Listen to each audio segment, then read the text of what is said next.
Sa balita, komentaryo, drama at serbisyo publiko, Bombo Radio Philippines. Bombo Radio Philippines. Unmatched, number one and most trusted source of news and information. Basta Radio Bombo.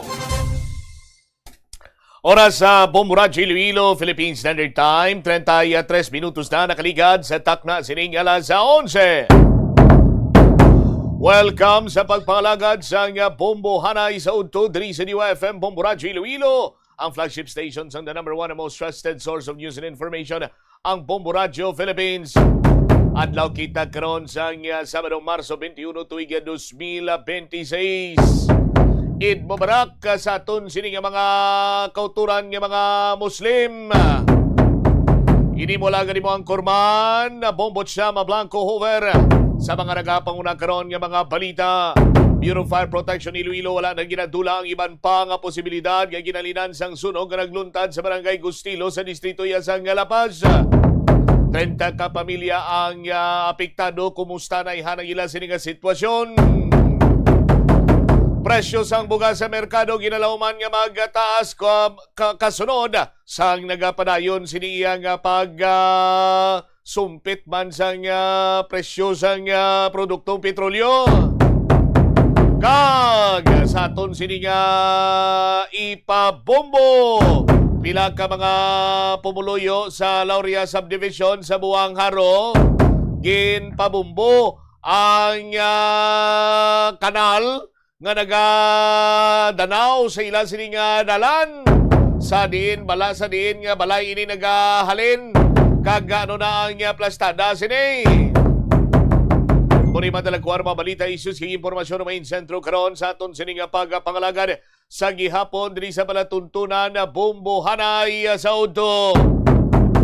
Sa mga nagapanguna balita nasyonal, si Presidenta Bongbong Marcos nagpanawagan sa mga Pinoy nga magpadayon nga i-practice ang compassion, humility, patience, and charity sa sining pag-obserbar sa idil o kon sa sining pagkatapos ang Ramadan, ining idil Fitr. Sa iya sining mensahe nagaupod siya sa Muslim Filipino nga nagasaulog sa idil Fitr. Now, nga kung sa din ginatumod bilang isa iya ka solemn and joyous occasion nga nagamarka sa pagtakop sa month of prayer, fasting, reflection, kag generosity. Si Marcos nagpahayag nga ang leksyon sa Ramadan hindi kuno iya magtakop sa pag-untat sa pagpuasa kunti sa baylo, no? Amo kuno ini banwa ang pag-shape, no? Or pag-hubog kung sa Tagalog pa sa mga individual nga dapat na mag-contribuer man sa sosyudad. Ang mga virtues kuno nga natun-an during sining sacred month, ining compassion, humility, patience, and charity sa aton sining mga kabumbo, no? Nagakadapat kuno nga ti aton sining isak kabuhi. Ti pabaskugon kuno ang family ties, no? Ang pagbalik sa paglaom sa komunidad kag ang aton sining nasyon na tukod hindi lang pinaagi sa mga layi kag institusyon pero pinaagi man sa mga tawo nga maskin pili ang mangin maalwan responsable, no? Kag maghatag sa katahuran kag kayuhan sa tagsa-tagsa. Ang presidente mga biyan ang naghatag sa iya sining pagtahod sa Muslim Filipino sa ila sining iya nga pagginkilala man sa ila sining resilience, quiet generosity, unwavering sense of duty bisan pa sa mga tion sang pagtilaw. Kinaklallage man ni President Bongbong Marcos ang mga ehemplo nga gin set sa mga Muslim Filipino nga kung sa diinti sa aton sini makasimanwa nagapakita man sa ila sini nga pagtuo kag pagka mabinuligon. Sa aton sini karon nga mga kauturan sa subong pangapanyimpo sa krisis nagakadapat gid man sa aton sini nga mga kasimanwa nga mangin malwan. Nagakadapat gid man nga mangin matinauron kita or mayara sa pag-ulikid sa aton sini isig kapareho. Di bangod sini do may tsansa karon sini mga kauturan nga daw mapahagana-hagana ang sitwasyon sa krisis sa bahin sa petroleum products bangod man nga ti daw kasubong basi may nakatandog man sa balatsagon ni US President Donald Trump kag iya sinigin payag nga mamatamat na siya ang tawag sini mamatamat na siya humok sa sining Iran na war bangod man sa sining krisis karon sa langis. Now, sa aton sining mga kasimanwa, ginakonsiderar ni President Donald Trump nga tapos-tapuso na ang military operations batok sa Iran kung sa diin ang Estados Unidos amatamat man sini nga naghalog sa ila sini nga sanction sa Iranian na oil shipments bangod man sa gintuga sini nga global supply crisis. Ang Iran naglunsyar sa panibago sini nga waves sa drone and missile attacks sa Saudi Arabia, Israel, samtang ining supreme leader nga si Mutaba Khamenei ginapahayag nga ini siya ang nalabot sa dizzying blow sa aton sini nga mga kasimanwa ti ginpahayag sa US President nga kung sa diin siya getting very close to meeting our objectives as we consider winding down our great military efforts in the Middle East. Amo ni ang post sa social media ni President Donald Trump sa aton sini nga mga kabumbo ti ining post mga biyan ang nagapakita sa mabakod sining indikasyon nga ginapreparahan na ang pagtapos ng hostilities nga nag-umpisa pa sadtong Pebrero 28. Ang White House Press Secretary nga si Caroline Leavitt ang nag-post man sa X matapos sining mensahe ni President Donald Trump. Ang sining post nagasiling the President and the Pentagon predicted it would take approximately 4 to 6 weeks to achieve this mission. Tomorrow marks week 3 and the U.S. Armed Forces are doing an exceptional job. Dugang pa ni Leavitt mga biyan, day by day, the Iranian regime is being crippled and their ability to threaten the United States and our allies is being significantly weakened. Sa aton sining mga kasimanwa, although makabig naton iyang achievement, success, kadalagan sa bahin sa Estados Unidos, pero ang epekto sini kalutusan, pag-antos, kag daw kasubong iya banwa nga ginakuga karon hilabi na ang pungsod Pilipinas nga apektado sa sining krisis sa produktong petrolyo. Sa aton sining mga kauturan, ang US Treasury nagpahayag nga temporaryo iga-lift ang mga sanction on Iranian oil kag na-load na ini sa mga sakayan. Ang authorization nagapanugot sang delivery kag pagbaligya sang Iranian crude oil kag iban pang mga petroleum products nga na-load na sa mga barko before March 20 kag magalawig ini tubtob April 19. Sa aton sini nga mga kabumbo, ambal pagani ni Secretary Scott Bessent, by temporarily unlocking this existing supply for the world, the United States will quickly bring approximately 140 million barrels of oil to global markets expanding the amount worldwide energy and helping to relieve the temporary pressures on supply cost by Iran. Sa aton sinikaron nga mga kasimanwa, ang ginhimo balansang Iran ining de facto blockade nila sa Strait of Hormuz nga kung sa diin sa aton sinimagkultura 20% sa oil sa kalibutan dira nagagi, oil kag gas dira nagagi, no? So ang madamo sini nga attack sa energy infrastructure didto iya sa Middle East sa aton sinimagkulturan ini man ang kabangdanan, no? Kung nga karon nagtimbuok man ang presyo sa produktong petrolyo. Ang barrel kuno dito sa North Sea Brent crude sa aton sinimagkasimanwa nagsaka man tubtob 3.26% sa Bernes. Naga-translate ini into $112.19 sa Wall Street. Mga biyan, ang stocks dito nagdubo man after nga nag-shoot up ang oil prices. Now, sa aton sini nga mga kabumbo ka ginakadlukan pagid ining malawig nga disruption supply nga magatuga magapadulong sa global economic downturn. Sa nagligad sini nga adlaw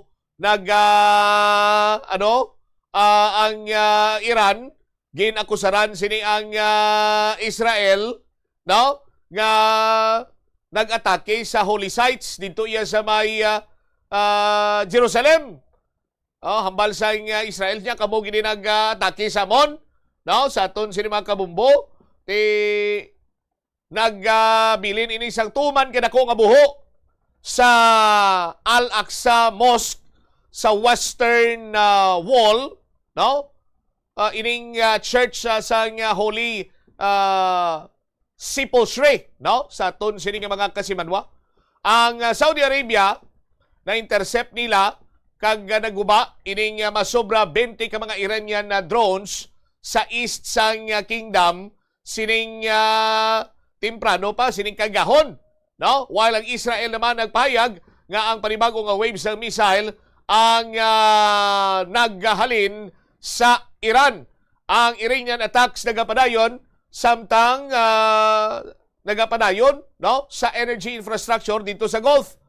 Sa Biyernes, ang drone attacks ginigo niya sini ang pinakadako nga refinery dito sa Kuwait, ining Mina Al-Ahmad or Al-Ahmadi, nga kung sa din nagtugas ang sunog, no? Kagalitero na palong manining kalayo. A day after ni isang direct hit man sa vital natural gas facility, ining Ras Laffan, no? Ras Laffan sa aton sinikaron niya nga mga kauturan. No? Pila pa ka mga development is that yung Israeli military nagpahayag nga naglunsyar sa wave of strikes sa Lebanon, sa capital sa Beirut, no? Nga nag-target mga biyan sa Iran-backed militant group nga Hezbollah. Matapos nga nagpanawagan sa mga residente, no? Nga mag-evacuate na, no? Sa aton sinikaron niya mga kuturan. Ang Syria sa karon, way pa ni sila maulamid sa nasambitan sining regional war. Pero kabay pa nga hindi na maglawig dira kag di na konsidera naman gani ni President Donald Trump nga maghinay-hinay. Therefore sa aton sini magkasino dapat magana-gana ni kag matapos na niyang girahay sini. Sa aton sini nga mga kabumbo kay mapinot naman iya ang sitwasyon namon dire. Sa aton sini magkasimanwa, hindi hambal ni Department of Energy Secretary Sharon Garinaw. Ang una-una sini nga malupog ang transportasyon. Kung malupog ang transportasyon, dako sini banwa ang epekto sa bahin karon sa ekonomiya sa pungsod da Pilipinas. Nga nagaplano pa nga mayara sa malapad sini iyang pagprotesta sa palabuton sining Marso 27 Biyernes inang adlaw sa aton sini nga mga kauturan ini pinagi man ni sa transport sector kung wala sang pagpataas sa plitihan sa aton sini mga kabombo nagapabutyag diri nga preparado ang transport group, no, ining pinagkaisang samahan ng mga super at operators nationwide o kon piston sa isa ka malapad sini kag dako nga welgang bayan, no, tawag sini nila. Kaupo na nagkalain man sini nga iban pa nga grupo sa mga mamumugon sa pungsod. Suno sa piston kung padayon nga ibaliwala sang gobyerno ang ginapangayo sini nila nga pagpasaka sa nga plitihan nga magalabot sa 5 ka pesos mga biyan sa dugang nga minimum fare sa mga jeep, no? Kag sining pagkakasang VAT kag excise tax sa langis sa aton sini mga kulturan tigalalain nga ni mga lokal cooperative na mondriya sa bahin sa nga syudad kag probinsya sa nga Iloilo nga nagtulod man sini sa ilabanwa nga ti kon may mga sanksyon man kuno nga papanaugon, may mga shokus order man ang Department of Transportation na baliwala na. Ang importante nga mabatian man ang ila sini nga hibubunoto sa nga mga operator tining kimukita iya nga upod man ini sila nagpagkigbahin man ini sila sa panawagan sang presidente, no, nga mag conserve sa nga energy. So may mga scheme sila nga ginpatigayon 30 50 30. Double sina 30% mabiyahe kung hindi ginman sini iya rush hour, 50% magabiyahe kung rush hour. Subong 50% na lang, no? Masaka pagid sa masunod sini nga semana ang presyo sa produktong petrolyo niya 30%. Magalapot pagid sini banwa nga daw ay pagid kay na purnada man ang piso kag 2 ka piso sini nga fare hike sa aton sini magkulturan. Ang bala sini base kon kada ruta 3 or 2 na lang ang amon sini nga mga unit nga pabiyayon. Yang epekto sini banwa, hindi man lang iya kayang apektado sini mga commuter, apektado man sini ang mga driver, no? Kay kung why sila biyahe, why man sila income, why man sila sweldo, bisan ara pa sa kooperatiba. Ti sa 50%, sa 30%, may nagaka-apektuhan na iya nga daan.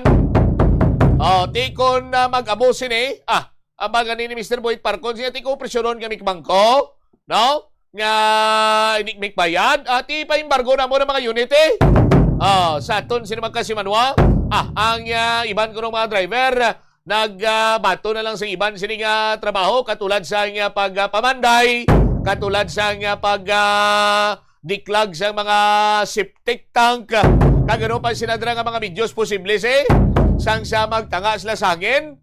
No? Sa aton sino mga kabumbo sa tagsa sini nila kapuluyan, bangon gaway man ini sila sa biyahe, kag daw baliwala man sa bahin karon sa gobyerno ang kapuslanan sa aton sini mautod nga mga super. May ara man sa ayuda nga ginpasalig ang aton sini nga gobyerno, but hasta sumong way paya kabatsyag kuno ang mga driver kag sumong man mga operator diri sa bahin sa syudad kag probinsya sa Iloilo.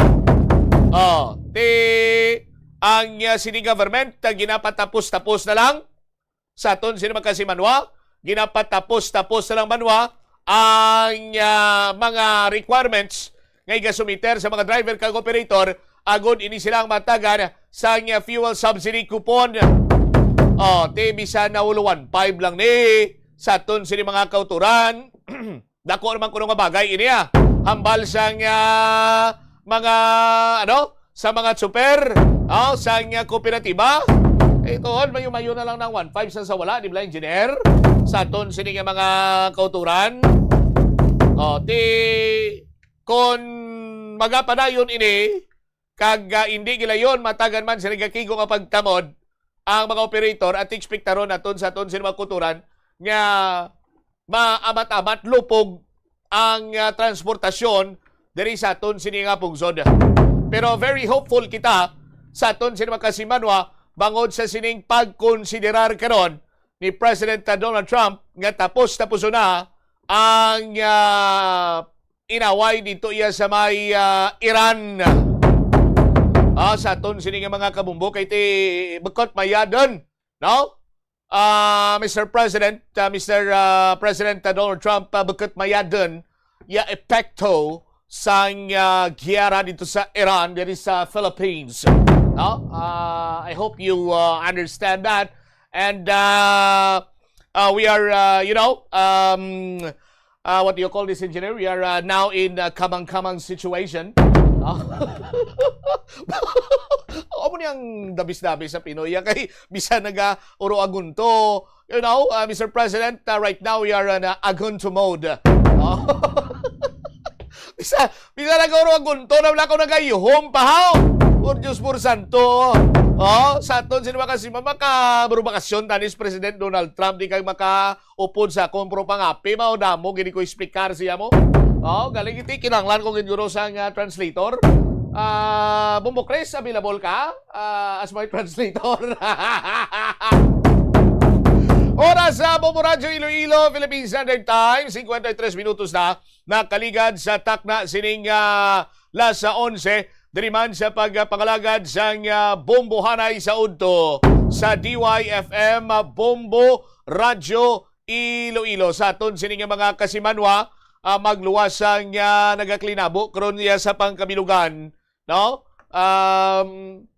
Kung sa diinti dito tanan ang ginatudlo epekto sang kinagamo, no? Kinagamo sa Middle East. Diriya sa pungsod Pilipinas, ginalagat-lagat man sini sa aton sinimakuturan ang impeachment, no? Batok sa kay Vice President Sara Duterte. Padamo sa mga nagambal sa aton sini nga mga kasimanwa nga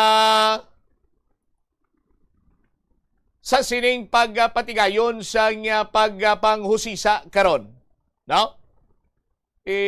Damo ang posibilidad or dako ang posibilidad nga damo sinisang nga may mabuyagyag diri.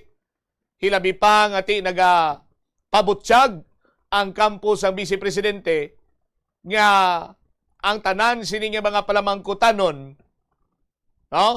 Ang tanan sini nga mga palamangkutanon pagkwestiyon sa mga akusasyon batok sa Vice Presidente, ang ila sini nga ginapreparahan kag pagasabton, no? Sa aton sini karon nga mga kabumbo. Pero magluwas sina ginabantayan man karon ang chairman sang House Committee on Justice, ining si Batangas Representative Jervil Luistro, no? Ginabantayan sini kag ginakalangkagan man ang pag-atubangay ni Representative Luistro and Vice President Sara Duterte. Magluwas kay Luistro, no? Ara man dira sa Manila Representative Joel Chua, Akbayan Party List Representative Percy Serdanya, kag iban pa nga mga kopdanan sini nga luyag nga mapalayas ang Vice Presidente, no? Sa aton sini nga mga kabumbo. Formal nga nagpadala sa imbitasyon, no? Imbitasyon man. Imbitasyon mo butsam. Yes, ang Justice Committee sa kay Vice President Sara Duterte agud nga magtambong sa patigayunon sini nga hearing sa Marso 25. March 25 is Wednesday, no? Sa aton sini nga mga kauturan. Diri kuno kag pag-istoryahan ang rules, no? Nga paggagamiton sa pagpresentar sa mga ebidensya kag testigo may kangtanan sa ginfang impeachment complaint batok sa kay Vice President Sara Duterte. Pero choice kuno iya sa nga Vice Presidente kung magatambong ini siya o kung hindi. No? Sa aton sini karon iya nga mga kasimanwa. Kung magatambong siya sa ilang imbitasyon kag kung ini ang magapanawag sa pwesto, no? Hindi kuno iya gyapon mabalabagan, mapauntat ang impeachment proceedings bangod lakip sa penalidad sang impeachment case ang perpetual disqualification. Rason dapat ini nga tapuson kag desisyonan kung guilty o kung not guilty. Tibantayan taniya. Now, sa aton sinimag kasimanwa sa pagsalida na sa impeachment mga biyan sa bahin karon sa House of Representatives. Dugang nga mga balita kag impormasyon ninyo bantayan sa maray nga pagpalayag sa Bombo Aray sa Udto pagkatapos ang Bombo Network News. Yari mga tips nga dapat tandaan sa tion nga nagamaneho. Una, likawan ang masaming nga pagsaylo sang linya. Ang swerving o kung pagsaylo sang lane sa isa ka delikado nga maneuver nga masamig ginatunaan sang bunggo anay. Kung himuon ini, siguraduhon nga may bastante ang oras kag espasyo. Ikaduha, i-check ang blind spots. I-check ang mirrors kung clear ang alagyan. Magbalikid o kung maglantaw sa nagaagi sa ibang nga anggulo, agud makasigurado nga maathag ang alagyan. Ang responsable nga driver ang masaming nga handa sa anuman nga aksidente. Kabahin na sang pagkaresponsable ang pagkuha sa nga insurance agud masigurado nga may peace of mind sa dalan. Ini nga pahanumdom ang ginadulong sa imo sang the number one and most trusted radio network in the country, Bombo Radio Philippines. Basta Radio! Bombo! Kabombo! Yari ang isa ka energy saving tip nga dapat mahibaluan mo. Maggamit sa mga energy efficient nga mga appliances agud makakinot sa kuryente. Ang simple nga pagkinot sa konsumo sang kuryente may dako nga kontribusyon sa pagpahagan-hagan sa operasyon sa mga planta nga nagagatong sang fossil fuels agud makaproduce ang enerhiya. Ang sobra nga paggamit sang fossil fuels ang may kontribusyon sa climate change. Kung magbakal sang appliances para sa sulod balay o kung sa opisina, mangonseho gid sa dealer kung sa diin ang mas makakinot sang kuryente. Makabulig man ini sa imo nga makakinot sa balayran sa kuryente. Tanan kita mayara sang mabulig agud pakibatuan ang climate change. Gamit sang bag nga Ito ang Bombo Radio Philippines. Fully digitalized. Numero 1 sa balita, komentaryo, drama at serbisyo publiko. Bombo Radio Philippines. Bombo Radio Philippines. Unmatched. Number 1 and most trusted source of news and information. Basta Radio Bombo. This is Bombo Network News Noontime Edition, broadcasting live at Bombo Radio Broadcast Center, Makati City, Philippines. Ngayon ay araw ng Sabado, ika-21 sa buwan ng Marso taong 2026. Sa ulo ng ating mga balita, abangan sa ating mga pangunahing balita mamaya, libu-libong mga Muslim sa Pilipinas nagtipon-tipon para sa Idil Fitr ngayong taon. Si Pangulong Marcos, nanawagan naman na isabuhay ang malasakit at pagkakaisa ngayong mahalagang araw. Ito namang biyahe sa Holy Week, pinangangambahan na magkukulang dahil yan sa mataas na presyo ng langis. Ang Parañaque Integrated Terminal Exchange, inaasahan hanggang 3 milyong pasahero. Sa ibang mga updates tayo mamaya, ang presyo ng diesel sa ilang lugar sa Pilipinas umabot na raw sa 170 pesos kada litro bago pa man ang ikatlong big-time price hike. Ang presyo naman ng infrastructure projects sa ating bansa lalo pang tumaas dahil sa paglobo ng presyo ng langis, presyo ng gamot at healthcare services, apektado rin. Sa ating provincial report, abangan mamaya transport holiday o tigil pasahe isasagawa ho sa Iloilo City sa Lunes bilang protesta sa kawalan umano ng suporta sa transport sector. Abangan din mamaya sa ating international news, mga Muslim nagdasal sa lansangan habang sarado ang Al-Aqsa sa Jerusalem. At sa sports, balita para sa NBA fans, ang Golden State Warriors bumagsak na sa 33-37 win-loss record matapos paluhurin ng Detroit Pistons ngayong araw. At live nationwide, via satellite, dumako tayo sa detalye ng ating mga balita. Nanawagan si Pangulong Ferdinand Marcos Jr. sa mga Pilipino na ipagpatuloy ang pagpapahalaga sa malasakit, kababaang loob at pagkakaisa kahit pa pagkatapos ng selebrasyon ng Eid o Idil Fitr. Sa kanyang mensahe, binigyang din ng Pangulo na ang Idil Fitr na nagmamarka ng pagtatapos ng Ramadan ay paalala na ang disiplina sa pananampalataya at sakripisyo ay nagpapatibay hindi lamang sa individual kundi sa buong komunidad. Anya ang mga aral ng Ramadan tulad ng habag, pasensya at pagkakawang gawa ay dapat may sabuhay araw-araw upang mapatatag ang pamilya, mapatatag ang komunidad at ang buong bansa. Dagdag pa ng Pangulo, ang mga pagpapahalagang ito ang susi sa pagpapanatili ng kapayapaan, tiwala at pag-asa sa gitna pa rin po yan ng iba't ibang mga hamon. Ipinagdiriwang ho ng mga Muslim o mga kapatid po natin Muslim sa Pilipinas ang Idil Fitr ngayon pong Sabado, Marso 21 matapos hindi mamataan ang crescent moon noon pong Huwebes. Ayon sa Bangsamoro Mufti na si Abdul Rauf Gilyani. Dahil dito, nakumpleto na po ang 30 araw na pag-aayuno sa ilalim po ng Ramadan. Maalala pong idineklara rin ni Pangulong Ferdinand Marcos Jr. ang Marso 20 bilang regular holiday sa buong Pilipinas bilang selebrasyon sa Eid al-Fitr. Kaugnay pa niya nagtipon ng libu-libong Filipino Muslims sa iba't ibang bahagi ng bansa nitong Sabado upang ipagdiwang ang Eid al-Fitr, hudyat na pagtatapos ng banal na buwan ng Ramadan. Sa Quirino Grandstand sa Rizal Park, maagang naglatag ng mga prayer mats ang mga mananampalataya at sama-samang nagdasal habang nagbantay ang mga pulis at marshals para sa kaayusan ng programa. Ganito rin ang eksena sa Quezon Memorial Circle kung saan libo-libo ang dumalo sa maagang panalangin. Matapos itong panalangin ay nagsalo-salo naman ang mga pamilya sa picnic at nagkaroon din ng halal food bazaar. Nag-deploy ng mga tauhan ng Quezon City Police District at Disaster Response Team upang matiyak ang mapayapang selebrasyon.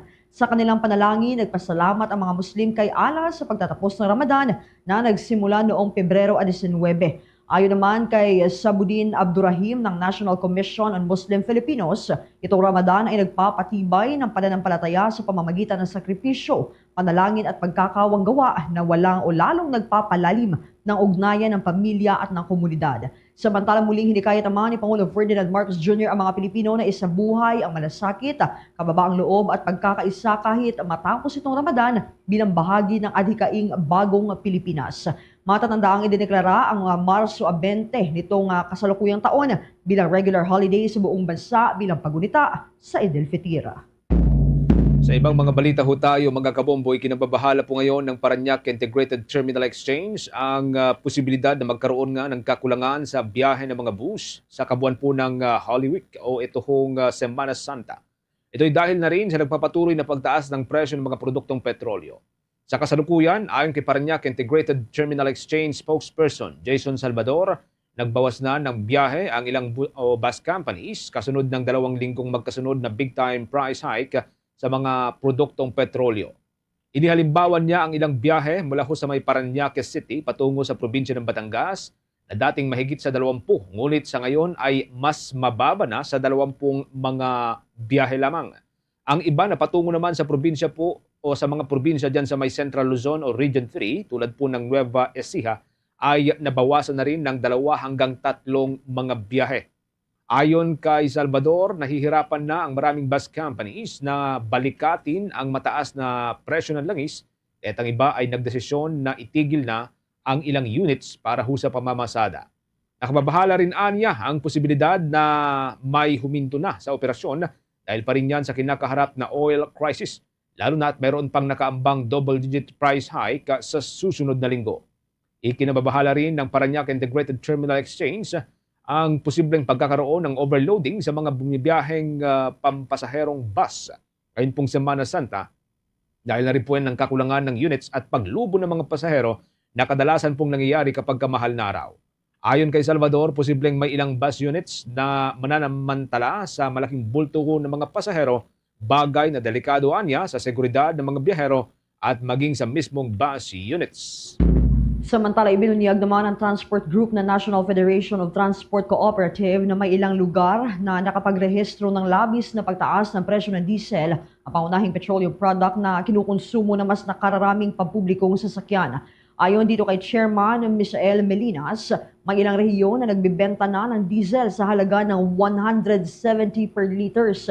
Bagaman hindi na tinukoy ni Melinas ang mga naturang lugar, sinabi nitong inulat ito ng kanilang mga kasamahan mula sa Mindanao. Anya, labis na napapahirapan ang kanilang mga miyembro na bumabiyahe sa mga naturang lugar at marami sa kanila ay pinag-iisipan na rin na tumigil sa pamamasada dahil wala nang kinikita. Kahit sa mga rehiyon na may mas mababang presyuhan, anya, tulad ng 120 pesos per liter, labis ding nahihirapan ng mga drivers at operators dahil sa mataas na pagkalugi.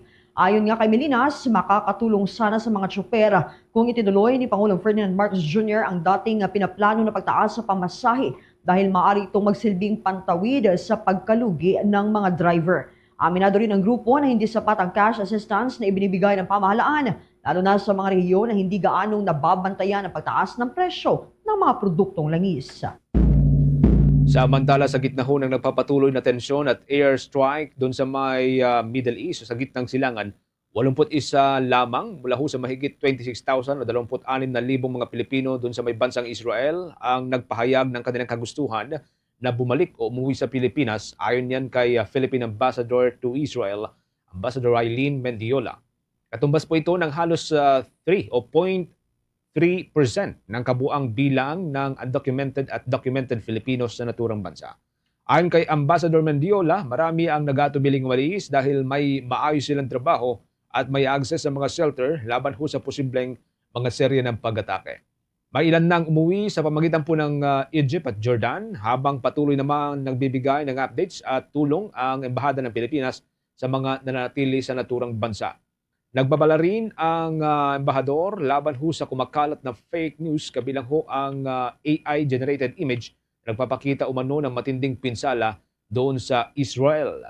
Samantala, isa pa ring Pilipino ang nawawala matapos tamaan po ng missile ang sinasakyan nitong barko sa may Strait of Hormuz. Sa bahagi pa rin po ito ng gitnang silangan. Kaugnay din po ng balitang yan, pinabulaanan din ni Philippine Ambassador to Israel, Ambassador Eileen Mendiola, ang impormasyon na kaya ho nasawi ang Pinay na si Mary Ann De Vera ay dahil sa hindi raw po siya pinapasok sa mga bomb shelter sa Israel. Ayon kay Ambassador Mendiola, walang katotohanan na hindi pinapasok ang mga foreign worker tulad ho ng mga Pilipino sa mga bomb shelter sa Israel dahil ang kaligtasan ng lahat ay prioridad sa panahon ng digmaan. Sa katunayan niya, itinatakda ng batas ng Israel na lahat ng mga tao, residente man doon o mga dayuhan, ay dapat papasukin sa mga bomb shelter oras na tumunog ang emergency siren. Sadyang nagkakaroon lamang anya ng mga casualty kung may mga hindi po nakakahabol sa mga bomb shelter bago bumagsak ang mga pinapalipad o hindi man yung po mga pinapaputok ng mga missile o mga drone strike. Pebrero 28 mga kabumbo ng kasalukuyang taon nang masawi ang 32 anyos na si De Vera matapos siyang tamaan ng shrapnel mula ho sa habang tinutulungan ng isang nakakatandang Israeli papasok sana sa isang bomb shelter kasabayan ng mga serye ng pag-atake ng Iran sa naturang bansa. Personal din pong nakiramay si Israeli President Isaac Herzog sa pamilya ni De Vera bago tuluyang ibiniyahe ang kanyang mga labi pabalik na ho dito sa Pilipinas. Samantala, asahan din ang pagtaas ng presyo ng mga gamot at healthcare services dahil sa mga serye ng pagtaas ng presyo ng produktong petrolyo. Binigyan diin ang public health expert na si Dr. Tony Leachon na ang pagtaas ng presyo ng mga pangunahing bilihin gaya ng krudo ay may direktang epekto sa halaga ng mga gamot. Maliwanag ng eksperto na ang ilang gamot tulad ng mga ginagamit para tugunan ng cancer cases at iba pang specialized drugs ay inaangkat pa mula sa ibang bansa. Dahil sa tumataas din ang halaga ng dolyar kontra piso, tiyakan niyang magre-reflect sa presyo ng mga imported na gamot ang mahinang piso, bagay na babalikatin ng mga pasyente. Maliban sa mga gamot, tiyak din anyang tataas ang bayarin o presyo ng iba pang healthcare services at laboratory, lalo na sa mga pribadong ospital. Ayon kay Dr. Leachon, tiyak na mas magpapahirap sa mga pasyente ang pagtaas ng presyo ng gamot, pati na rin ang healthcare facilities dahil sa halos hindi na kinakaya ng mga ordinaryong Pilipino ang gastusin para sa basic commodities.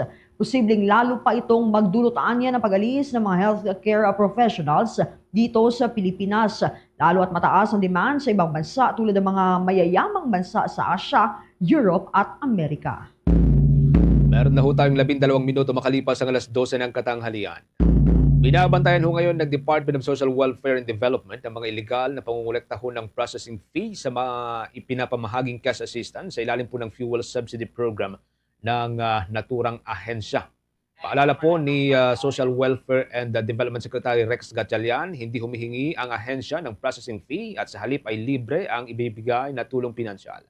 Sa katunayan niya, tanging driver's license lamang ang kailangang ipakita ng mga driver kapag kukuha ang mga ito ng cash assistance. Una hong sinimulan ng Social Welfare Department ang pamahagi ng tulong pinansyal itong nakalipas na linggo kung saan inuna muna mga tricycle driver dito po sa National Capital Region at isusunod ang mga driver sa mga probinsya. Inaaral na rin ng ahensya ang pamahagi ho ng dagdag na tulong sa mga tsuper ng iba pang pampublikong sasakyan tulad po ng mga jeepney, mga bus, delivery riders, mga motorcycle taxi at iba pa. Ayon pa rin kay Secretary Gatchalian, kung mayroon mang mga empleyado ng ahensya o sino mang nanghihingi ng processing fee kapalit po ng cash assistance, ay kailangan daw itong agad i-report sa ahensya o sa law enforcement agencies dahil tiyak na illegal ho ito.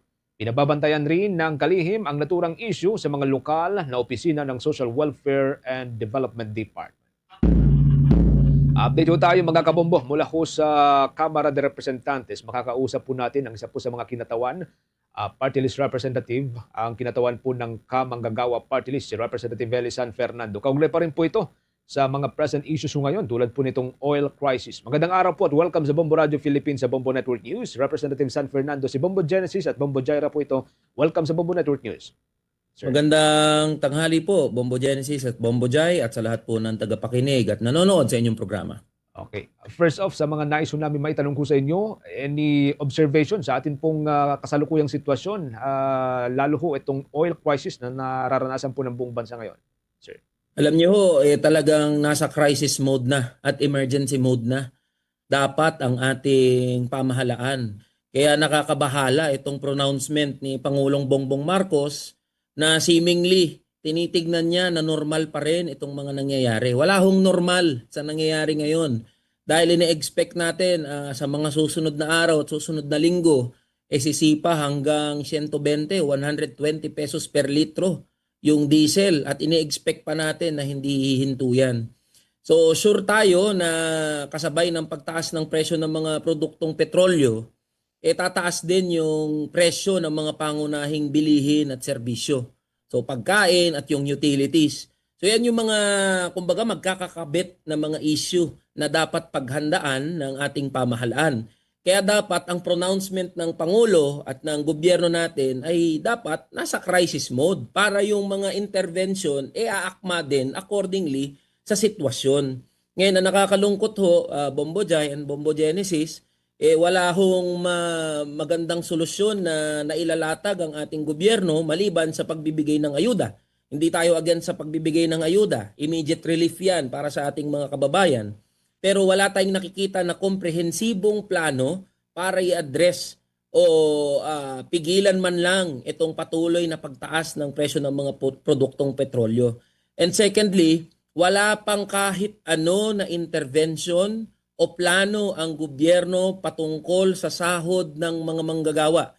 We are talking about minimum wage earners, that's around 5 million minimum wage earners, at mga middle income earners.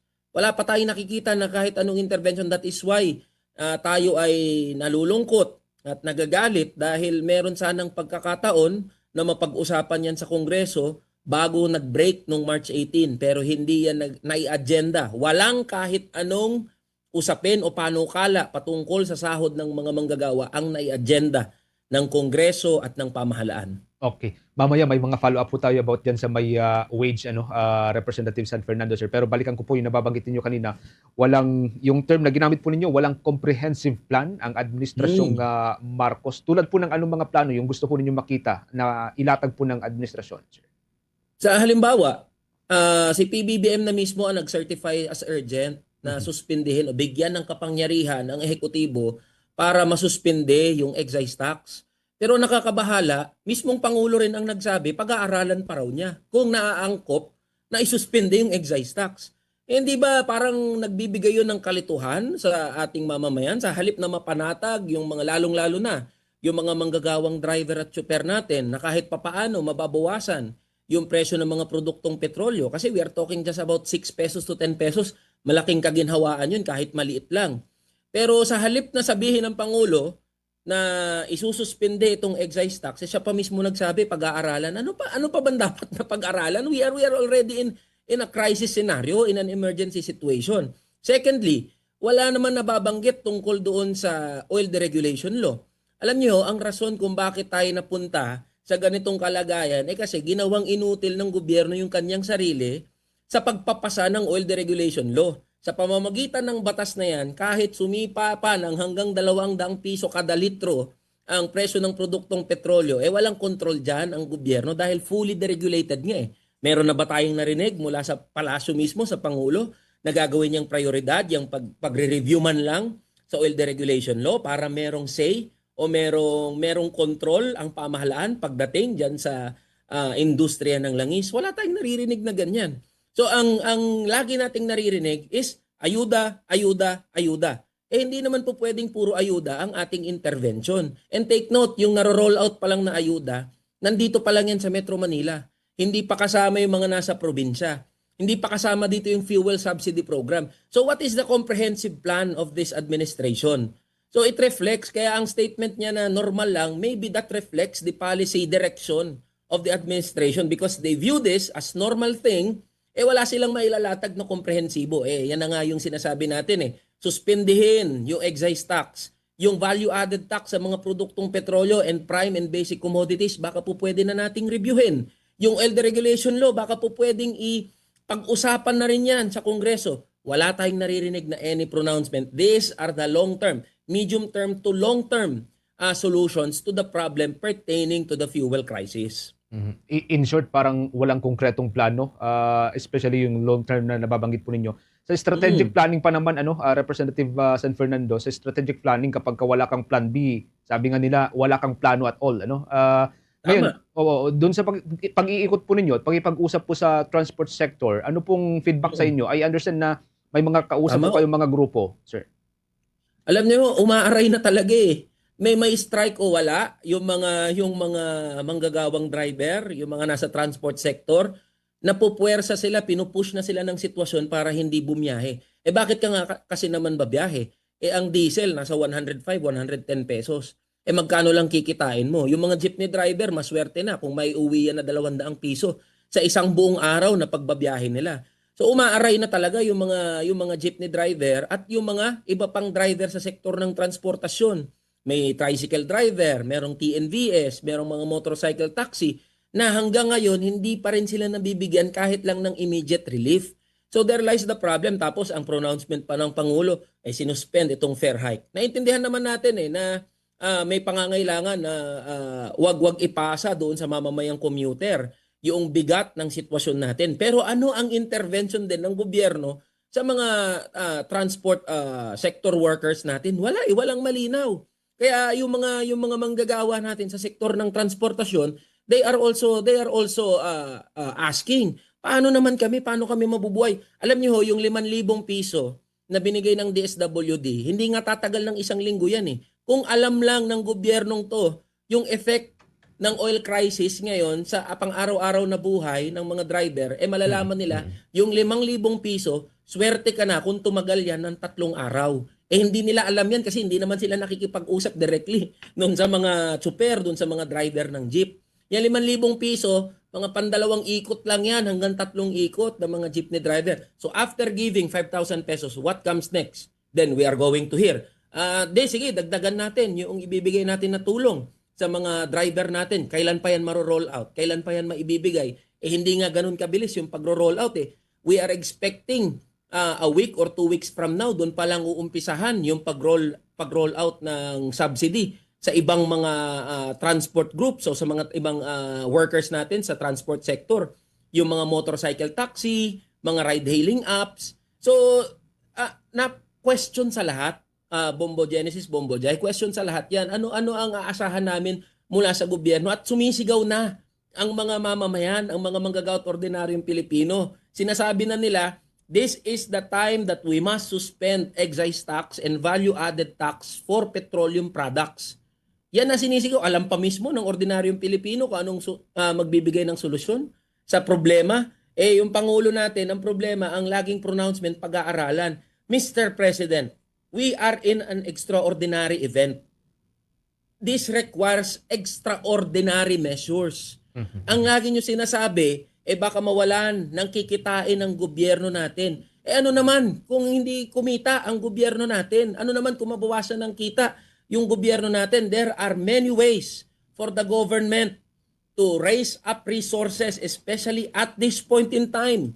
Maybe we can come up with these solutions. Suspendihin na ho natin itong mga buwis sa mga produktong petrolyo. Huwag nyo na hong pag-aralan pa. Sinasabi na nga ano yung effect nito sa ating mga manggagawa't ordinaryong Pilipino. And yet there you are, ayaw nyo hong pakinggan yung mga manggagawa't ordinaryong Pilipino. Just for context lamang, noong January, may record ang national government na hanggang sa hanggang 150 billion pesos yata, no? Representative San Fernando, na parang budget surplus ho natin, so malaking bagay na ho yun. So kung ang problema yung kikitain ng gobyerno, parang hindi ganong kalaking problema as compared dito sa present situation na meron po tayo. Tama ho. Ang binabanggit pa ho natin, there are many sources of revenue. At itong taxes sa produktong petrolyo, regressive yan kasi ang tinatamaan yan yung mga ordinaryong Pilipino. So there are many. Alam ba, usapin ng korupsyon. Korupsyon lang yan. Dami po pwedeng makuha ng gobyerno dyan kung seryoso ang gobyerno natin sa pagre-raise ng pondo na hindi tinatamaan o nagbibigay naman ng kaginhawaan doon sa mga pinaka-nangangailangan na sektor ng ating lipunan. Okay. Bombo Jai, with your questions kay Representative San Fernando. Okay, Representative, nakikita natin no, na may mga ayuda na ibinibigay sa ating mga tsoper, libreng sakay, to be fair, para sa ating mga commuters. But many have said na these are just band-aid solutions. So, are we seeing here na there's a deeper na reason pa or deeper problem pa sa mga nangyayari dito ngayon, Representative? Alam niyo, yung pagbibigay ng ayuda, kailangan na kailangan yan ng mga transport workers natin. So isang bagay yan. Pero pag tinignan natin, paano naman yung mga manggagawa, yung mga manggagawang commuter, walang kahit anong support to mitigate the impact of this ongoing crisis that we have. Walang kahit ano, wala tayong narinig na kahit anong suporta or immediate relief para sa mga minimum wage earners at sa mga middle income earners natin. At itong mga minimum wage earners natin at middle income earners natin, talagang hirap na sa sitwasyon ngayon dahil nagtaasan na lahat eh. Totoo sinasabi, may mga hindi pa ipinatupad yung pagtataas ng pamasahe sa mga pampublikong sasakyan. Pero sa actual ho, hindi naman nangyayari sa lahat yan. Dahil marami ay hindi naman mapipigilan na magtaas ng singil sa pamasahe o singil dun sa kanilang mga tinitindang produkto o serbisyo. Dahil sila rin ay nangangailangan na maka-adjust sa sitwasyon. Ngayon, ang kawawa ho dito at ang pinaka-naiipit sa sitwasyon ay yung mga manggagawa, yung mga wage earners ho natin. And there lies the problem. We haven't heard any program, support, or any relief addressed to our minimum wage earners and our middle income earners na talagang hirap na hindi na makasabay. If you are earning 695 pesos here in Metro Manila, yung 695 mo, talagang kapos na yan. What more sa mga manggagawa sa probinsya? So there are no interventions addressed to the workers. Kaya yan yung isinisigaw natin. Merong pagkakataon, if this requires emergency session, kung kinakailangan mag-emergency session ng Kongreso, bakit hindi natin gawin?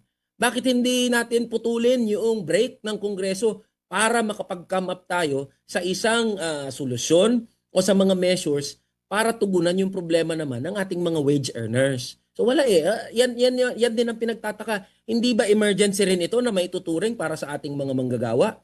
Hindi rin ba emergency ito na maituturing dahil wala nang mabili yung mga manggagawa natin?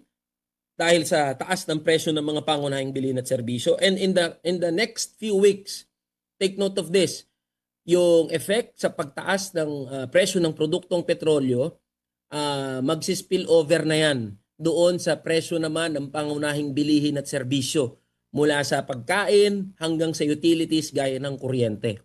Ngayon, wala pa rin tayong nilalatag na kahit anong intervention dyan sa ating mga manggagawa. Habang nasa kalagitnaan ng oil crisis, Representative, marami nga itong nananawagan para sa pagtaas ng sahod. Any updates sa inyong National Minimum Wage Bill, Representative? We are really sad because despite the directive coming from the Speaker of the House, Bogie D, and we are really thankful to Speaker Bogie D, hindi po nag-deliver ang House of Representatives na isalang o pag-usapan yung National Minimum Wage Bill o yung House Bill number 8081. Take note, there are already 200 congressmen who are supportive of this measure. And we stand firm dito sa sinasabi natin, especially at this point in time where we are in crisis.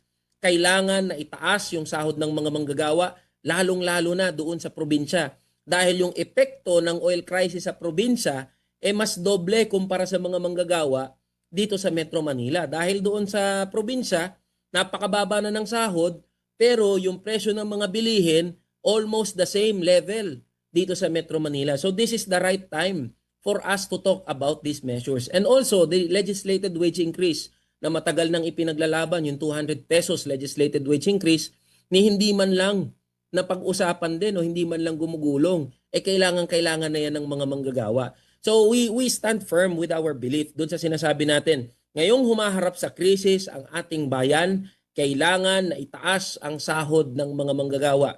Hindi po totoo na kailangang isuspindi muna yung pag-uusap sa kung anumang pagtataas ng sahod ng mga manggagawa. All the more na may krisis tayo ngayon.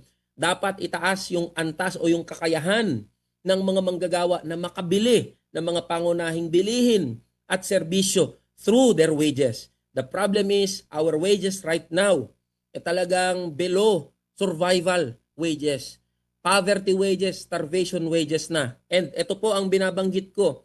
Kapag hindi inaddress ng gobyerno ang usapin ng sahod ng mga manggagawa, we are waiting for a national security crisis to explode.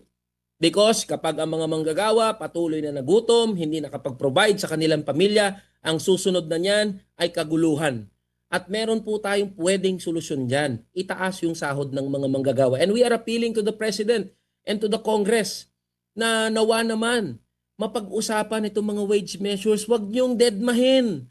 Huwag niyong parang wala kayong pakialam sa mga manggagawa. Ang mga manggagawa ay umiiyak na, nagdaraing, nagdadalamhati na parang hindi priority ng ating gobyerno. So let us prioritize our workers. Dapat i-prioritize yung legislated wage increase at yung House Bill number 8081, yung National Minimum Wage Bill. We can see here the urgency, Representative, no, para sa ating mga kamanggagawa. So, pwede ba o kaya ba ito ihabol, lalo na kung i-certify ni Pangulong Marcos as urgent itong bill? That is why we are calling for an emergency session along with TUCP Party List, Deputy Speaker Raymond Mendoza. This should be an urgent and an emergency concern. So kung kinakailangang putulin yung break ng Kongreso, ba't hindi natin gawin? Ang tindig ko parang napaka-irresponsible naman na yung mga congressman, yung mga senador, nagbe-break samantalang yung mga manggagawa natin at ordinaryong Pilipino, wala man lang pahinga, wala man lang break sa araw-araw na hirap na dinaranas nila. Yung mga congressman, yung mga senador at yung mga opisyal ng gobyerno dapat pamarisan, dapat manguna dito sa paghahanap ng mga solusyon sa problemang hinaharap natin. Ano ba naman yung hindi mag-break yung mga mambabatas para makapag-craft ng mga meaningful na mga policy reforms na naka-address sa ating mga manggagawa. Across all sectors yan, hindi lang naman tayo nakatutok dun sa mga wage earners natin, pati doon sa transport sector workers natin, hanggang sa mga agricultural workers natin. So yan yung binabanggit natin. This should be an urgent concern, and if it needs an emergency session, so be it. We should be ready sa emergency session. Okay, thank you so much, Representative Abambo Genesis. Okay, thank you so much for joining us, Representative San Fernando, sir. Last na lamang, kasi may mga nagre-raise din ho nito. Kamusta ho ang liderato dyan sa may Kamara? May mga nababalitaan ho ba tayong leadership changes after ho nitong pronouncement ng NUP, sir?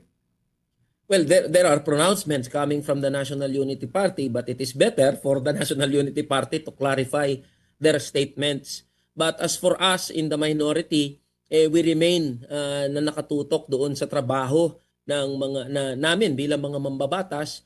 At ito ho, walang magbe-benefit sa anumang leadership change o hindi magbe-benefit ang mga manggagawa at ordinaryong Pilipino sa kung anumang plano na balasahan sa liderato ng Kamara de Representantes. At this point in time na nasa krisis ang ating bansa, ako ho ay nakikiusap sa aking mga kasamahan sa Kongreso, mag-focus ho tayo sa ating trabaho, mag-focus tayo sa pagbibigay ng solusyon para sa mga manggagawa at ordinaryong Pilipino, at isantabi natin yung mga pamumulitika at mga alingas-ngas ng gusto ng pagpapalit ng liderato.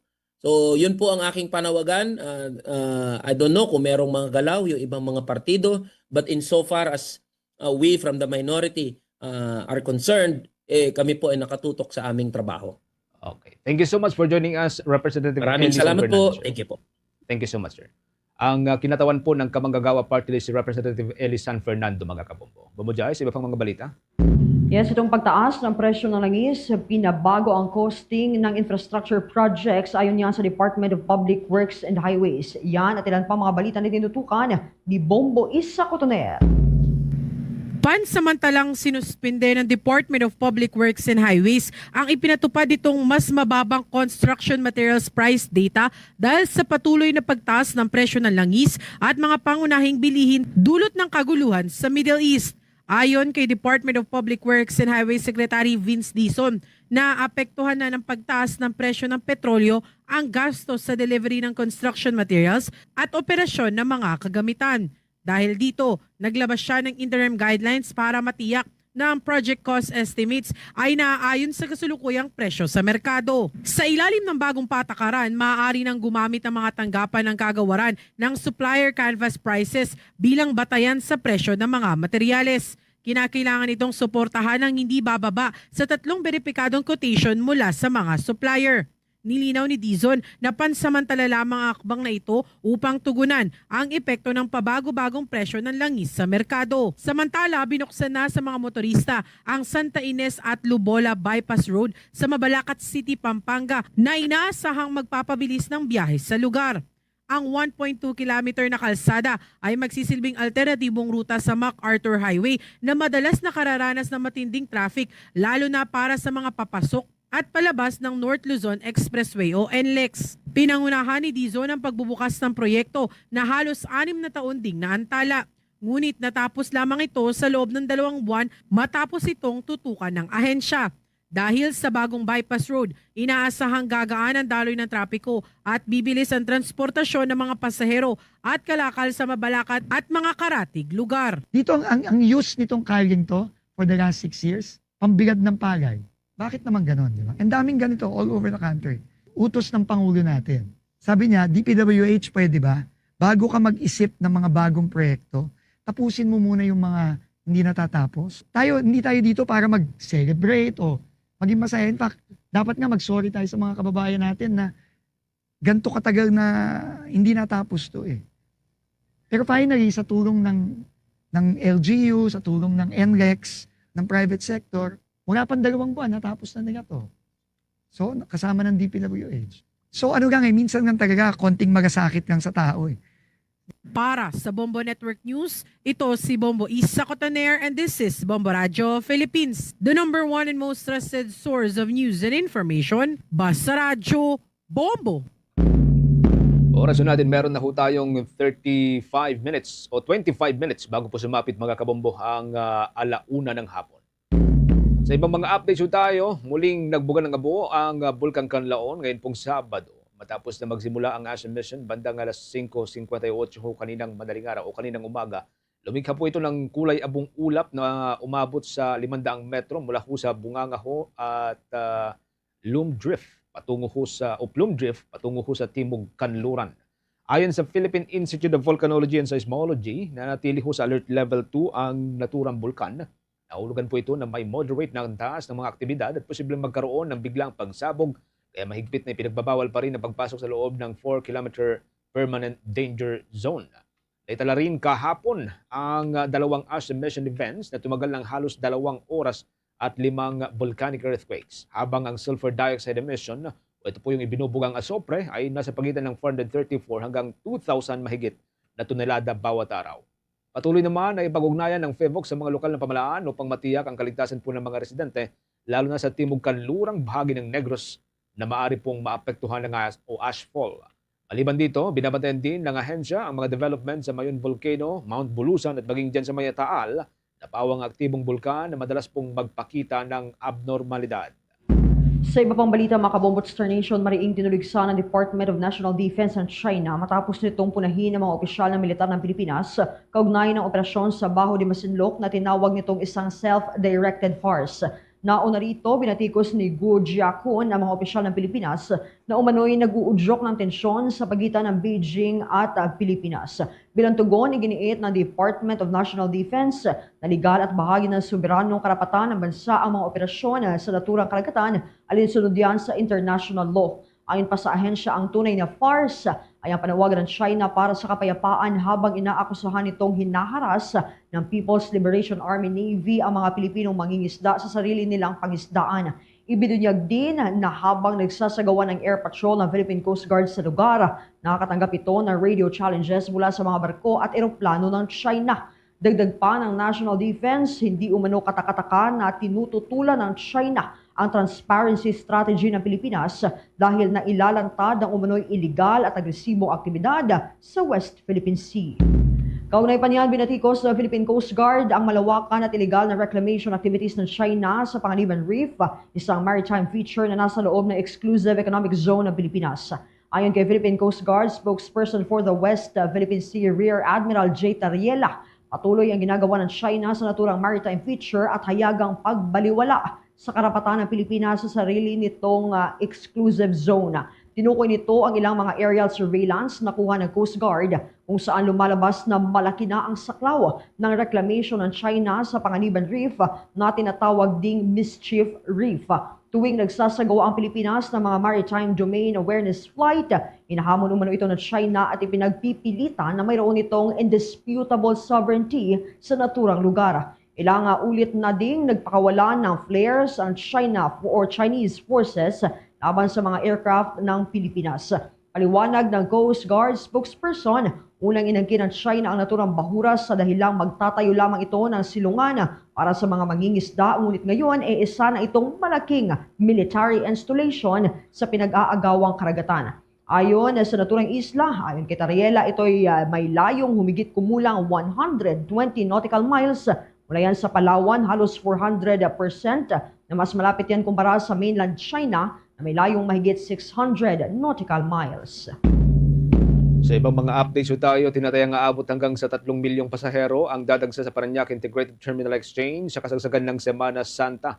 Ayon kay Parañaque Integrated Terminal Exchange spokesperson Jason Salvador, ito'y batay sa record nito sa mga nakalipas na taon kung saan nagsisilbing pinakamalaking bulto ng mga mananakay patungo sa iba't ibang bahagi ng Pilipinas ay dumadaan sa centralized terminal. Gayunpaman, tiniyak niyang maapektuhan ang naturang forecast sa tuloy-tuloy na pagtaas ng presyo ng mga produktong petrolyo, lalo na kung hindi pa magkakaroon ng rollback bago ang mismong Semana Santa o Holy Week. Posible kasi anyang madagdagan pa ang bilang ng mga mananakay kapag magdesisyon ng maraming car owners na mag-commute na lamang kaysa gumamit ng kanilang sariling service. Gayunpaman, posible rin anyang mabawasan ang bulto ng mga biyahero kung maisipan na marami na huwag na munang umuwi dahil sa mataas na pasahe at mataas na gastusin.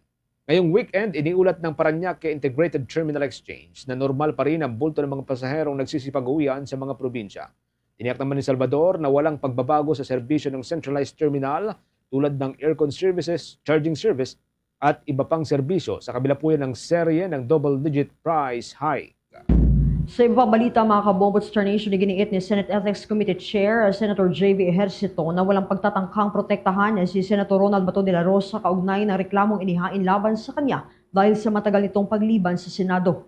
Ayon kay Ejercito, anumang magiging resulta ng kaso ay procedural lamang dahil may kakulangan sa kasalukuyang Senate rules, partikular sa usapin ng absenteeism at no work, no pay. Paliwanag niya, hindi maaring dinggin sa ngayon ang reklamo dahil wala pang malinaw na probisyon dito sa mga umiiral na alituntunin ng Senado. Matatandaang hindi na nagpapakita itong si De La Rosa sa Senado matapos kumalat ang ulat hinggil sa umano'y arrest order laban sa kanya mula sa International Criminal Court. Dagdag naman, Ejercito, maaaring amyendahan ng Rules Committee ang kasalukuyang patakaran upang maisama ang attendance at kaukulang parusa. Hindi rin anya ito ang unang pagkakataon na may senador na matagal na hindi nakakadalo sa sesyon tulad ni na Senator Panfilo Lacson at former Senator Antonio Trillanes na nagkaroon din ng mga kaso noon. Sa iba pang mga updates tayo, simula Abril 1, kinakailangan na hong magpakita ng national ID ang mga benepisyaryo ng social pension para sa indigent senior citizen bago pa makatanggap ng kanilang ayuda ayon sa Department of Social Welfare and Development. Itinalaga ho ang PhilSys ID bilang pangunahing valid ID sa payout, bahagi ho ng hakbang ng pamalan na gawing pangunahing identification ng national ID sa mga transaction. Sa ilalim po ng programa, tumatanggap ng 1,000 piso na buwan ng pensyon ng mga kwalipikadong senior citizen, particular ng mga mahihirap, may sakit o kapansanan. Noong pong nakaraang taon ay meron pong 4.1 million na mga senior ang nakinabang ho rito. Nilinaw naman ng Social Welfare and Development Department na hindi lahat ng senior ay sakop ng programa at tanging yaong mga walang pensyon, walang regular na kita, hindi po opisyal ng barangay at rehistrado sa community-based monitoring program. Maglalagay rin ng national ID registration sa mga payout site para kung makapagrehistro agad ang mga benepisyaryo habang nagsasagawa naman ng house visits para ho sa mga bedridden. Bombo International News. Napilitang magdasal sa mga lansangan ng mga Muslim sa Jerusalem matapos manatiling sarado ang Al-Aqsa Mosque sa unang araw ng Eid al-Fitr noong Marso 20. Ayon nga sa mga impormasyon, hindi pinayagang makapasok ang mga mananampalataya sa mosque compound na kilala rin sa mga Hudyo bilang Temple Mount dahil sa umiiral na restriksyon sa gitna ng tensyon at sagupaan ng Israel at Iran. Karaniwang dinadagsan ng libu-libong Palestinian Muslims sa lugar lalo na tuwing Ramadan. Ngunit nananatiling halos walang laman ang compound sa nakalipas na 3 linggo. Ipinatupad ang mga limitasyon upang maiwasan ang posibleng mass casualties sa Old City, kung saan makikitid ang mga kalsada at mahirap ang emergency response sa mga malalaking pagtitipon. Samantala, umaasa naman ang mga residente na muling bubuksan ang Al-Aqsa Mosque upang makapagdasal sila sa loob nito. Patuloy naman ang palitan ng pag-atake ng Iran at Israel mula nang sumiklab itong sigalot noong Pebrero 28. Bombo Sports News. Sa ating sports news at bago po sa ating provincial report mga kabombo, malapit na pong malaglag sa play-in tournament picture ang Golden State Warriors matapos itong muling makaranas ng pagkatalo sa kamay ng Eastern Conference top team na Detroit Pistons. Nakuha po ng Pistons ang 115-101 win laban po sa Golden State sa kabila po ng hindi paglalaro ng star player nito na si Cade Cunningham. Wala hong nagawang Warriors upang mahabol ang magandang opensa ng Pistons, lalo at inalat din ang defensive anchor ng koponan na si Draymond Green. Sa loob kasi ng 22 minutes na inilaro nitong si Green sa hardcourt, 2 beses lamang po siyang nagtangka na magpasok ng field goal at wala sa mga ito ang nakapasok. Tanging 5 rebounds, 5 o 6 na assists, 1 steal at 1 block ang naging ambag niya sa pagkatalo ng 2022 NBA champion na Golden State Warriors. Sa kabilang banda naman, nanguna sa panalo ng Detroit ang bagitong sentro na si Jalen Duren. Kumada si Duren ng 23 points mula sa kanyang 8 field goals at 7 free throws. Sa kasalukuyan, hawak po ng Warriors ang ika-10 pwesto sa Western Conference, ang huling spot po para sa play-in tournament bago ang pagpasok ng playoff sa huling bahagi ng buwan ng Abril. Meron na lamang po tayong 15 minutes bago po sumapit mga kabombo ang 1:00 ng hapon. Dako tayo sa mga balitang tinutukan ng ating mga provincial station. Meron pong tinatawag na transport holiday na isasagawa ho sa Iloilo City sa araw ng Lunes bilang protesta sa umano'y kawalan ng suporta sa transport sector. May update naman po dyan ang Bombo Radio Iloilo. Nagpasyang mayorya ng mga transport cooperative sa lungsod ng Iloilo na magsama-sama upang magsagawa ng transport holiday o pagtigil ng biyahe sa Lunes, Marso 23. Sa panayam ng Bombo Radio kay Raimundo Boyat Parcon, ang chairman ng Western Visayas Transport Cooperative, sinabi niya na ito ay kasunod ng kanilang pagpupulong kahapon. Ayon sa kanya, posibleng maapektuhan ang lahat ng ruta sa lungsod. Dagdag pa ni Parcon, patuloy pa rin ang kanilang panawagan sa iba pang mga grupo sa Western Visayas na sumama sa kanilang layunin. Sinabi rin niya na ilang linggo na silang naghihintay, ngunit wala pa rin pagbabago dahil wala umanong natatanggap na suporta at hindi rin naaprubahan ang kanilang hiling na dagdag pasahe. Iginiit niya na ang kanilang hinihingi ay 7 piso na pansamantalang dagdag pasahe habang hindi pa nila kinakaya ang mataas na presyo ng diesel. Nauna nang sinabi ni Parcon na umaabot na sa mahigit 100,000 pesos ang nalulugi ng kanilang kooperatiba kada araw dahil sa patuloy na pagtaas na presyo ng gasolina at diesel at hindi na rin sapat para makapagbigay ng sweldo sa mga driver at konduktor. Dagdag pa nito, pinangakuan lamang sila ng subsidiya ngunit hanggang ngayon, kahit 3 linggo na mula nang magsimula ang digmaan sa Middle East, wala pa rin umanong natatanggap na ayuda ang sektor ng transportasyon mula sa gobyerno. Yung ating diesel ngayon is dito sa Iloilo is 110, no? Yung presyo ng ang diesel natin dito. Baka sa sunod na linggo, baka madagdagan naman ng 14 pesos at 120 plus na yung diesel natin, no? At saka yung plano namin, baka hindi na kami makabili ng diesel natin. May tendency na mag-stop lang kami sa pag-operate, mag-stop na kami sa pagbiyahe. Si Mr. Raimundo Boyat Parcon, ang chairman ng Western Visayas Transport Cooperative. Para sa Bombo Network News mula sa Bombo Radio Iloilo, ako si Bombo Gisa Padios. This is Bombo Radio Philippines, the number one and the most trusted source of news and information. Basta Radio. Bombo! Si Secretary of Social Welfare and Development Gatchalian nakipagpulong naman sa mga alkalde ng Isabela para sa tulong sa mga magsasaka ng mais na apektado ng tagtuyot. May balita dyan ang Bombo Radyo Kawayan. Personal na nakipagpulong si Department of Social Welfare and Development o DSWD Secretary Rex Gatchalian sa mga alkalde sa lalawigan ng Isabela upang talakayin ang ayuda para sa mga corn farmers na labis na naapektuhan ng matinding tagtuyot.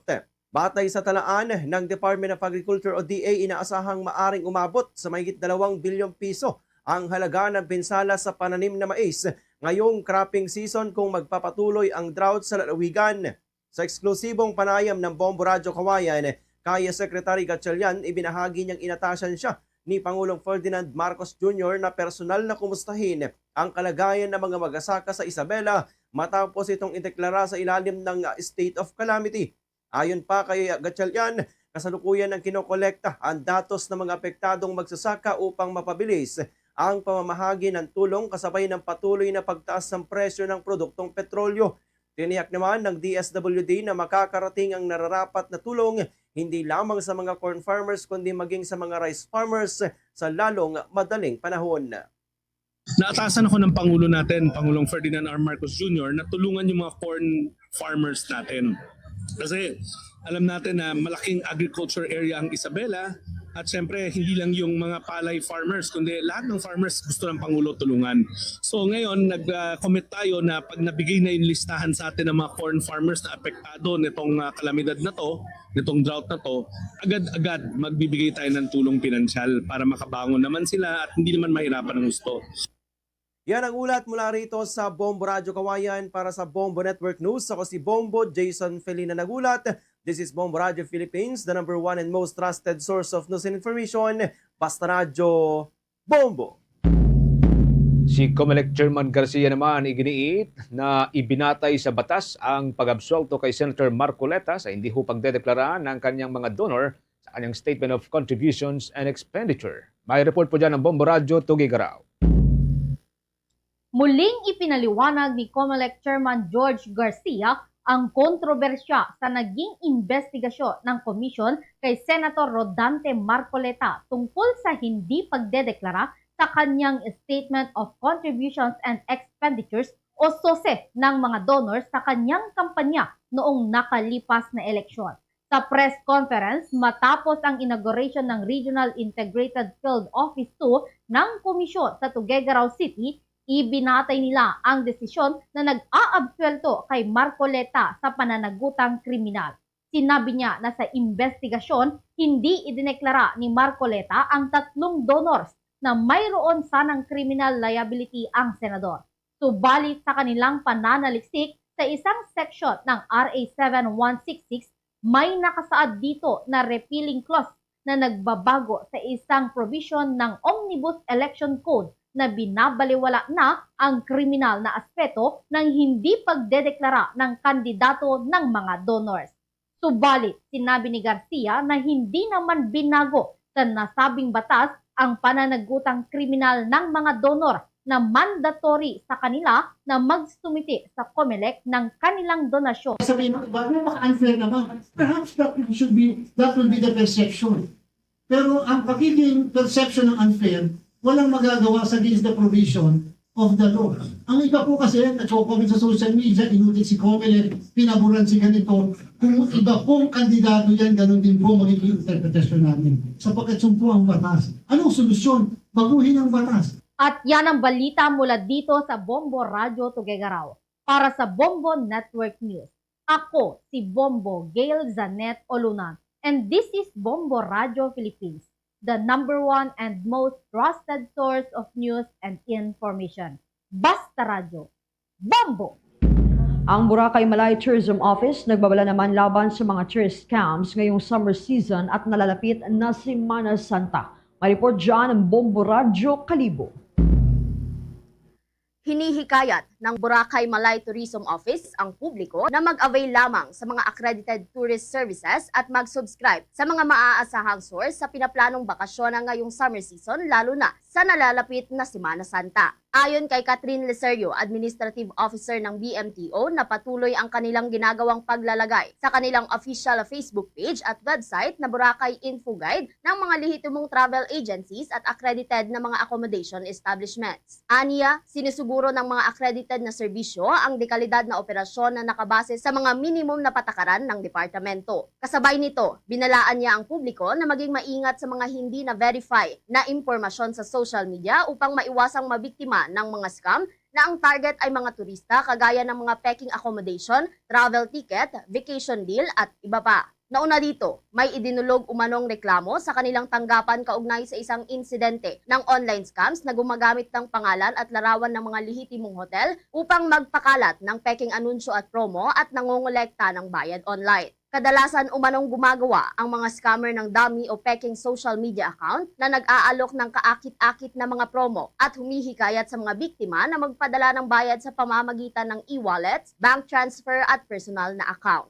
We consistently post po yung mga legit po na mga travel agencies as well as yung mga accredited na mga accommodation establishment, informing the public, lalo na po yung mga tourists natin or mga iba na pupunta dito sa isla ng Boracay, to be vigilant po talaga sa lahat ng mga transactions na ginagawa natin, especially booking online as much as possible. Doon po tayo sa mga accredited, no, or sa authorized po na mga service providers or mga travel agencies. Si Catherine Leserio, Administrative Officer ng Boracay Malay Tourism Office, sa kanyang naging pahayag. Para sa Bombo Network News, mula rito sa Bombo Radyo Kalibo. Bombo Ashley May Pamaos nag-uulat, and this is Bombo Radio Philippines, the #1 and most trusted source of news and information. Basta Radio. Bombo! Bombo Entertainment News. Itong singer na si Bugoy Drilon may special treat sa fans at tinalala rin ang naging pagtatanghal sa The Mall Show ng Star FM. May exclusive chika dyan ang Star FM Manila. Masayang ibinahagi ng OPM singer na si Bugoy Drilon ang mga dapat abangan ng fans sa kanyang music career. Matapos ang ilang taon ay balik na muli sa kanyang busy schedule ang singer. Special treat nga nito sa kanyang fans ngayong 2026 ang isang bagong album bilang independent artist. Samantala, matatandaan na tampok si Bugoy sa comeback ng mall tour tradition ng Star FM Manila ang The Mall Show noong 2024. Sa exclusive interview ng Star FM Manila kay Bugoy, sweet memory umano ang kanyang performance sa mall show ng Himpilan dahil sa hiyawan ng fans at sa mismong pagtatanghal rin noon ay ipinarinig niya ang ilan sa mga songs ng kanyang upcoming album na Anthems. Really enjoying po kasi meron akong sinasabi nilang freedom. Na nagkakaroon ako ng freedom to express yung mga natutunan ko, kung ano yung journey ko, alaman nila kung sino talaga yung Bugoy. Because my music came from my own experience. Nakakataba lang na puso kasi I know where I started eh. Kaya na-shock ako na dami din na pumunta noon. Parang nostalgic talaga siya sa akin. Ito dati ang ginagawa namin before, tapos magpapapirma pa ng mga uso pa yung CD. Sa lahat po ng mga sumuporta sa akin for 18 years, salamat po. And I'm grateful kasi hindi lang po ako ang tinulungan nyo, but also my whole entire family. Hello, Star Nation! This is Bugoy Drilon and you're listening to Star FM. It's all for you, Basta Radio, Bombo. Mula rito sa 102.7 Star FM Manila, nag-uulat. Ito si Star DJ Ivana Darna and this is Bombo Radio Philippines, the #1 and most trusted source of news and information. Basta Radio, Bombo! Tuloy-tuloy lamang po sa pagsubaybay sa ating 32 fully digitalized AM at mga FM station gamit po ng ating mga social media page, mga kabombo. Pagkatapos ng Bombo Network News, pwede po niyong balikan ang mga programa ho ng ating mga provincial station gamit yung kanilang sariling mga social media page. Pwede po niyong mapanood, mapakinggan at ma-monitor yung mga programa ho ng ating mga stations gamit ang Facebook, YouTube, TikTok at maging sa Bombo Mobile App. Sa Bombo Mobile App, pwede po ninyong i-download dyan sa inyong mga cellphone, mga tablet, para dyan po kayo manood mismo mga kombo sa mga programa ho ng ating mga himpilan. Sa Visayas area, sa mga kababayan po natin dyan sa may bahagi ng Western Visayas, sa may probinsya po ng Iloilo at mga katabing probinsya, pwede po niyo subaybayan ang Bombo Radio Iloilo at ang ating news, music and entertainment station ng Star FM Iloilo. Meron din po sa may Negros area, mga kabombo, nariyan po ang Bombo Radio Bacolod at ang ating news, music and entertainment station dyan ng Star FM Bacolod. Meron din po sa probinsya po ng Cebu at mga katabing probinsya, pwede po niyo subaybayan, panuorin at pakinggan ang Bombo Radio Cebu at Star FM Cebu. Sa probinsya po ng Capiz at mga katabing probinsya, nariyan po ang Bombo Radio Rojas at Star FM Rojas. Para sa mga kababayan po natin dyan sa may Aklan at mga katabing probinsya, nariyan pong Bombo Radio Calibo. At dyan sa may Leyte area, mga kabombo, pwede po niyo subaybayan, panuorin at pakinggan ng Bombo Radio Tacloban. At bago tayo magtapos, narito ang ating Oratio Imperata for Peace. God, our Heavenly Father, Lord of peace and justice, we humbly come before you during this time of escalating geopolitical tensions in our part of the world. Through the years, you have sustained our faith in you as a nation. It is our faith in your divine providence that has made us survive the countless natural and human-caused calamities that have come our way in our history as a people. Spare us, Lord, from the horrors of war. Hear our pleas as we cry out to you. Have mercy on us, Lord. Rescue us from the malevolent forces that influence world leaders.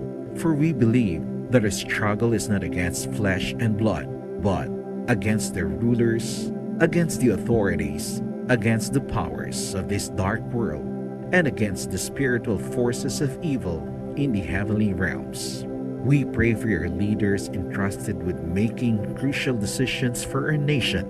We place all our hopes in you, seeking your forgiveness and mercy for the times when our fears and suspicions have tainted our perceptions with ethnic biases and prejudices verging on racism. We earnestly pray, Lord, that you make us instruments of your peace. Where there is hatred, let us bring love.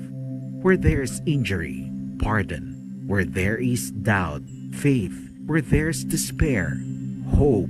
Where there is darkness, light. Where there is sadness, joy. Through our Lord Jesus Christ, your Son, who lives and reigns with you in the unity of the Holy Spirit, God, forever and ever. Amen. Our Lady, Queen of Peace, pray for us. Saint Michael the Archangel, Pray for us. Saint Joseph, Pray for us. Saint Francis of Assisi, Pray for us. Saint Lorenzo Ruiz, Pray for us. Saint Pedro Calungsod, Pray for us. Yan na pong kalipunan ng ating balitaan para sa pangtanghaling edisyon ng Bombo Network News, ang back-to-back winner sa Catholic Mass Media Awards bilang Best News Program. Mula rito sa News Center Makati, this is Bombo Radio Philippines, the number one and most trusted source of news and information, Basta Radio. Bombo! For the most trusted source of news and information, visit our website at www.bomboradio.com. Follow us on Bombo Radio mobile app, Facebook, YouTube, TikTok, and X, formerly Twitter. Like, share, and stay connected. Anytime, anywhere. Bombo na isod to sa DYFM, Bombo Radio Iloilo. Stand by sa aton sa mga kopdar mga bombo reporters sa mga balita nga natipon nagikan naman karon sa ila sa mga tag sa mga area of responsibility. Check tanay ang pinakauli karon nga update may kantanan sa sining sunog nga nagalunta dito sa may Barangay Gustilo sa distrito iya sa La Paz. 30 ka pamilya ang apektado sila diri Banwa. May mga kauturan kita nga ti totally burn ginang ila sining puluyan. Lakip na sila diri karon ang pagpanghusisa man naton sa sining presyo sang bugas kay ginalauman sining mga kasimanwa nga magasaka ang presyo sang bugas bangod man sa epekto sang padayon nga pagsaka man sang produktong petrolyo. Sa masunod sining semana may another round sang double digit nga pagsaka sa presyo sang diesel ginabanta 14 to 14.50 mga biyan samtang 7 to 7.50 naman ang igasaka sini sa bahin garon sang gasolina. Di man lipod sa ibalo naton sa aton sinima kasimanwa nga basta gani iya mga agricultural products mahuman gid ini may ginagamitan gid ini iya sa petroleum products man, no, halin sa pagpatubig tubtob iya sa pag-ani sini gani nga ginalantaw nga magasaka ang farm gate price pagsaka sila sa farm gate price ang palay. Definitely sa aton sining mga kasimanwa mayara man sa pagsaka sa presyo sang bugas sa mga merkado. Kagang una sining mga batsyag, kagang una sining mga agunto, way isang liwan kunti subungan ang mga konsumidor. Check naton si Bombo Krill Amilyasa. Una kita sa sining paglantaw kag subungman pagpangusisa sang Bureau of Fire Protection sa gintunaan sang sunog nga nagluntad sa may barangay Gustilo sa distrito sang La Paz, sining Damlaglang.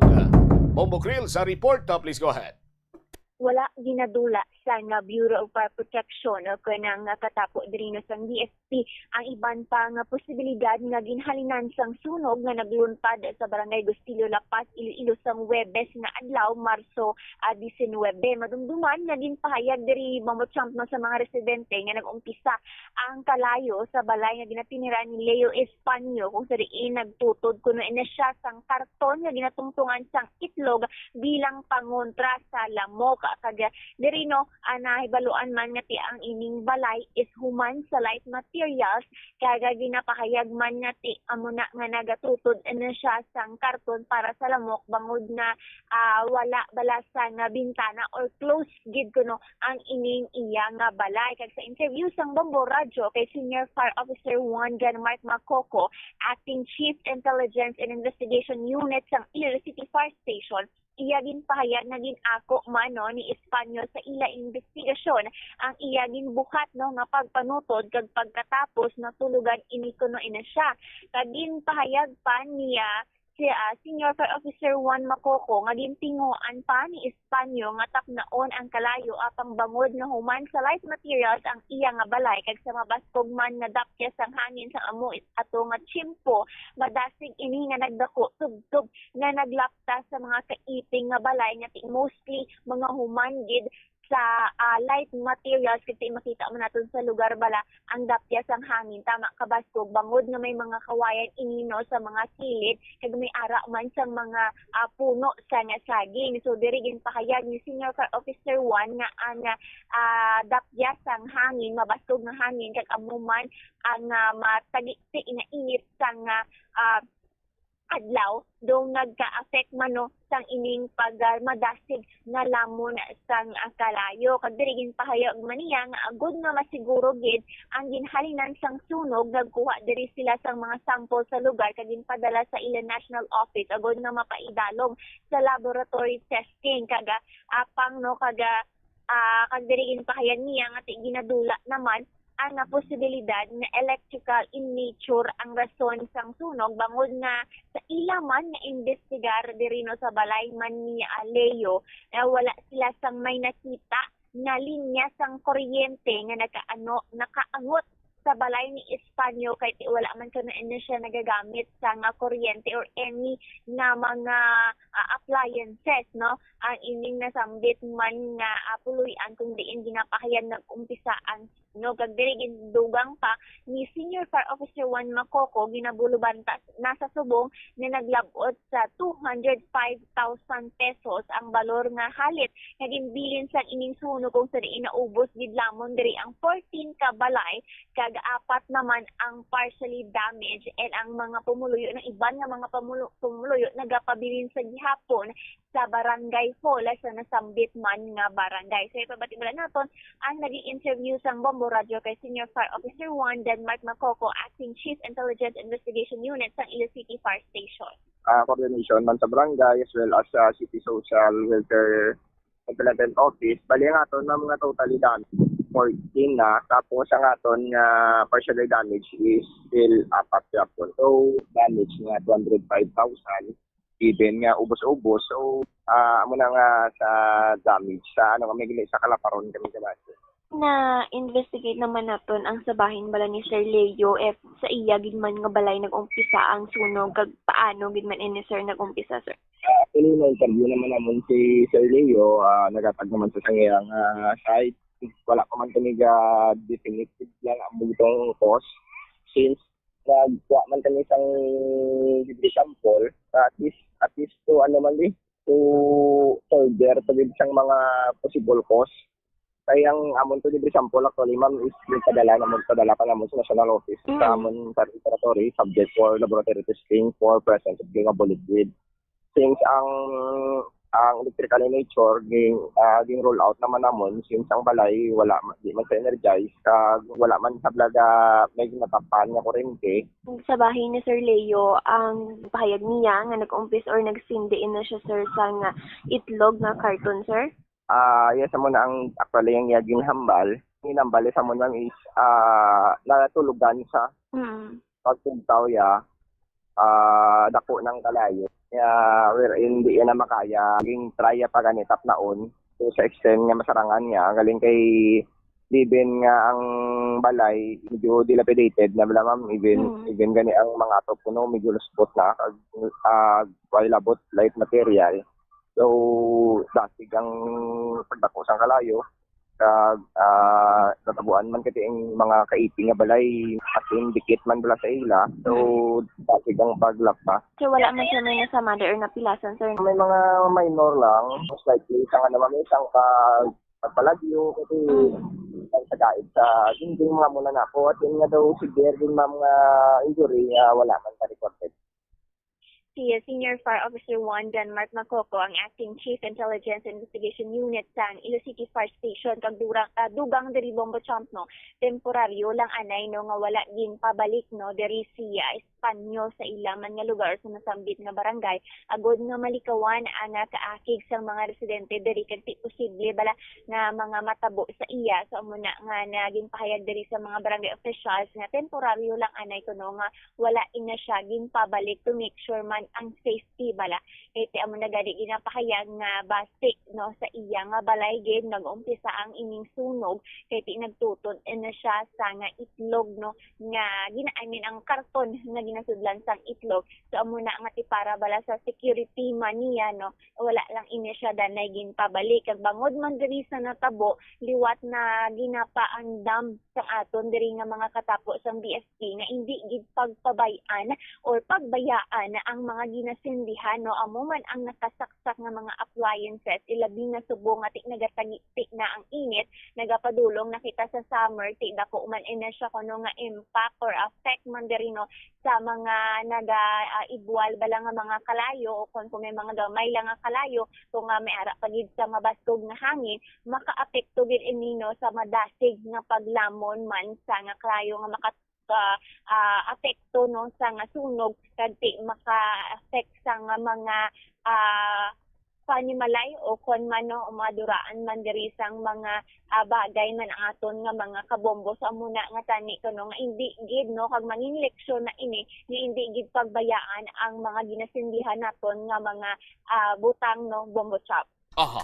Di kay ang sitwasyon naton subong bombo grill prone kita sa pagaluntad sang sunog kay nagabiti ang butlak ni Haring Adlaw from time to time may nagahuyop sining hangin so kung may gamay lang dira iya nga nagabaga dako gid ang tsansa nga magkalayo ini no kapin pa kon na magtapik ining baga or gamay lang sini nga pag i-grab dira magtapik sa mga madasig sini masunog nga bagay katulad na bisang karton o kung mga basura dira nga nagalinapta or whatsoever no tidak ko tsansa sa pagaluntad sining sunog kag amo man ganing gina-advise nga likawan ang pagtutod-tutod bala ni no sa aton sining mga kabombo although kung kaisa daw nanda na bisang aton sini nga mga kuturan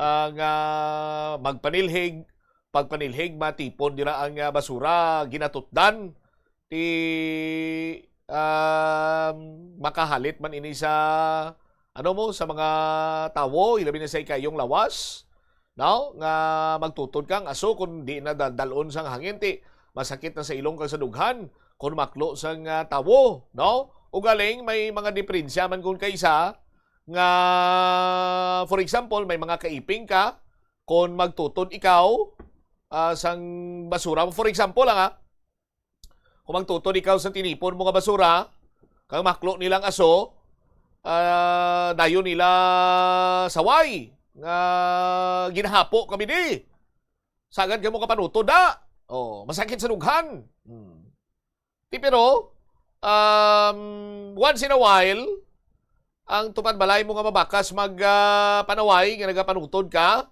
kung sila magtutod kag kung ikaw makahaklo huya ka man magsaway huya ka man maghaboy isang mga tinaga nga ti hindi ka naman utod kaya nagasakit man ding dughan ko ang awa sinablabat mas labing mayo nga tipuno na lang ang basura kag i-dispose ng ila properly hindi iya pag ibutang sa kilid sang gutter kung ang alagyan nyo dira may giha itampok nyo dira ang basura mas mayo pa kung tipunon nyo ibutang nyo sa sako ibutang nyo sa garbage bag tipunon kagadalon sa mga material recovery facilities ang kabarangayan di na magtutod kaya hindi na malapta sa basura Bobo Creel? Exactly, Bombo Champ, no?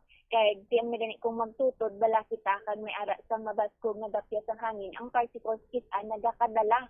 So, kita naga-i-grab pa dirino ang kalayo man no kung ang anang particles na ina kadti kung ara bala nga ikit-ikit ang panimalay especially no sa boundary sa area naton sa siyudad ng Iloilo makita din naton nga nagaya iririkit no or naga-iping-iping ining mga panimalay nga human sa light materials so diri gid nagaumpisa nga ti magluntad ang nasunog sa muna nga ginapahanumdum na naman liwat diri sa aton nga katapo sang DSP nga likawan gid no nga magtutod diri o kung magbilin man sang saksaka naton kay prone naman subong no ang mga overheat bala Bombo Champ kay ti ang gani as you mention nagatagi-ti na gid ang init mabatsagan na naton nga tama na gid kasakit ang tagi-ti sang init especially mga ugto na no mga 12 noon hasta na gani alas 3 kisa nagatagi-ti pa ang init so para malikawan naton ang sunog no kay hindi na bala tuna asang halit sa aton hindi kita maduraan sa mga balay diri maging responsable sa mga gamit naton kag amo man ang mga butang no nga malikawan naton ini sa subong nga tion nga nagatagiti ang init Bombo Champ. All right. So sa iban pang balita, diri Bombo Champ no sa dugang pang balita, ginalauman nga magataas man ang presyo sang bugas sa merkado kasunod sa nagapadayon sa gihapon nga pagtaas sa mga produktong petrolyo.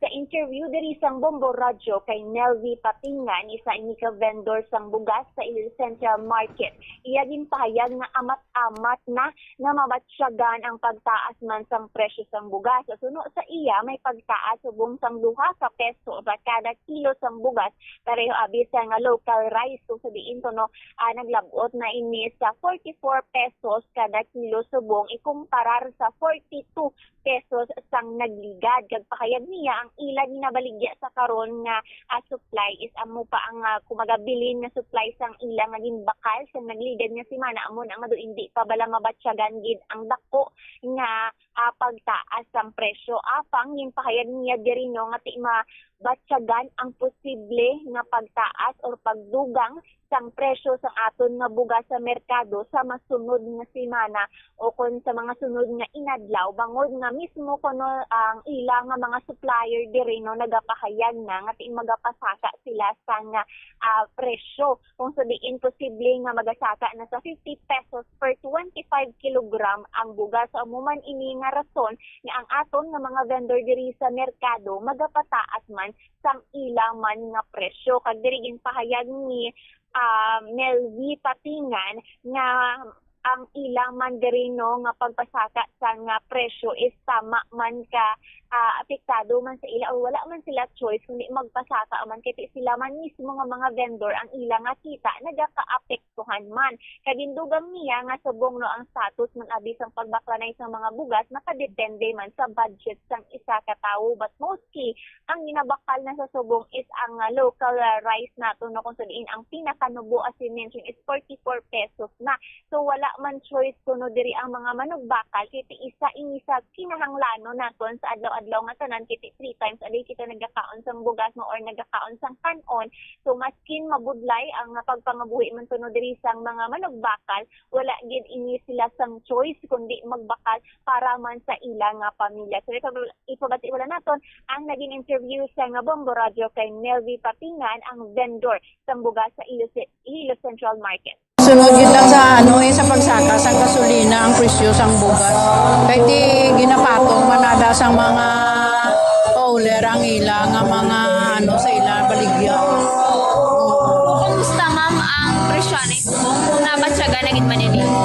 Nabatyaga na gid man kay nagsaka tag pila ka tag 50 pesos ang per 25 kilogram ang saka. Yamak mo lang namon sobra 2 ka piso. Ang may kwarta ya gabakal sa Mayo man niya anti ang mulupigado kapag kamulya man niya sa bulo barato. Diri ma'am sa bahin sang manubo nga klase sang bugas ma'am. Tagtirain ni siya before kag subong ma'am ano kadako? Na 2 ka piso ang saka per kilo. Amo na mo gin pa increase. Ma'am sa ginakuan mo ka supply ma'am abi sa mga mangunguma naton nagapabati-bati na gid man sila sa inyo nga mataas. May signal na sila sa amon nga base another naman ang 25 kilogram masaka ng balsi 50 pesos. Di per 100 pesos ginaya sa 50 kilos. Amo naman na ang amon nga lagson. Kumasam si Melvi Patingan no ang isa diri ka vendor nga aton nga na interview kagagin pahayag man niya nga ginalauman Manila no nga magataas na gid man ang presyo man diri sa bahin sa nga bugas kay tanan nga mga commodities sa subong nagataas naman no kaga mo man agani sa padayon nga pagtaas ang presyo sa nga gatong mga produktong petrolyo nagakaapektuhan naman kuno diri ang aton nga mga mangunguma kaga mo na gani nga basi kano posible nga basi ang supply sa mga palay o kon bugas maapektuhan man kay mostly sang ginagamit naton diri nga mga petrolyo bala or nagagamit man mismo diri ang aton nga mga mangunguma sang mga petrolyo or produktong petrolyo. So amo na nga kung magtaas pa gid na siya maapektuhan man ang aton man diri nga presyo sang bugas bumutyang.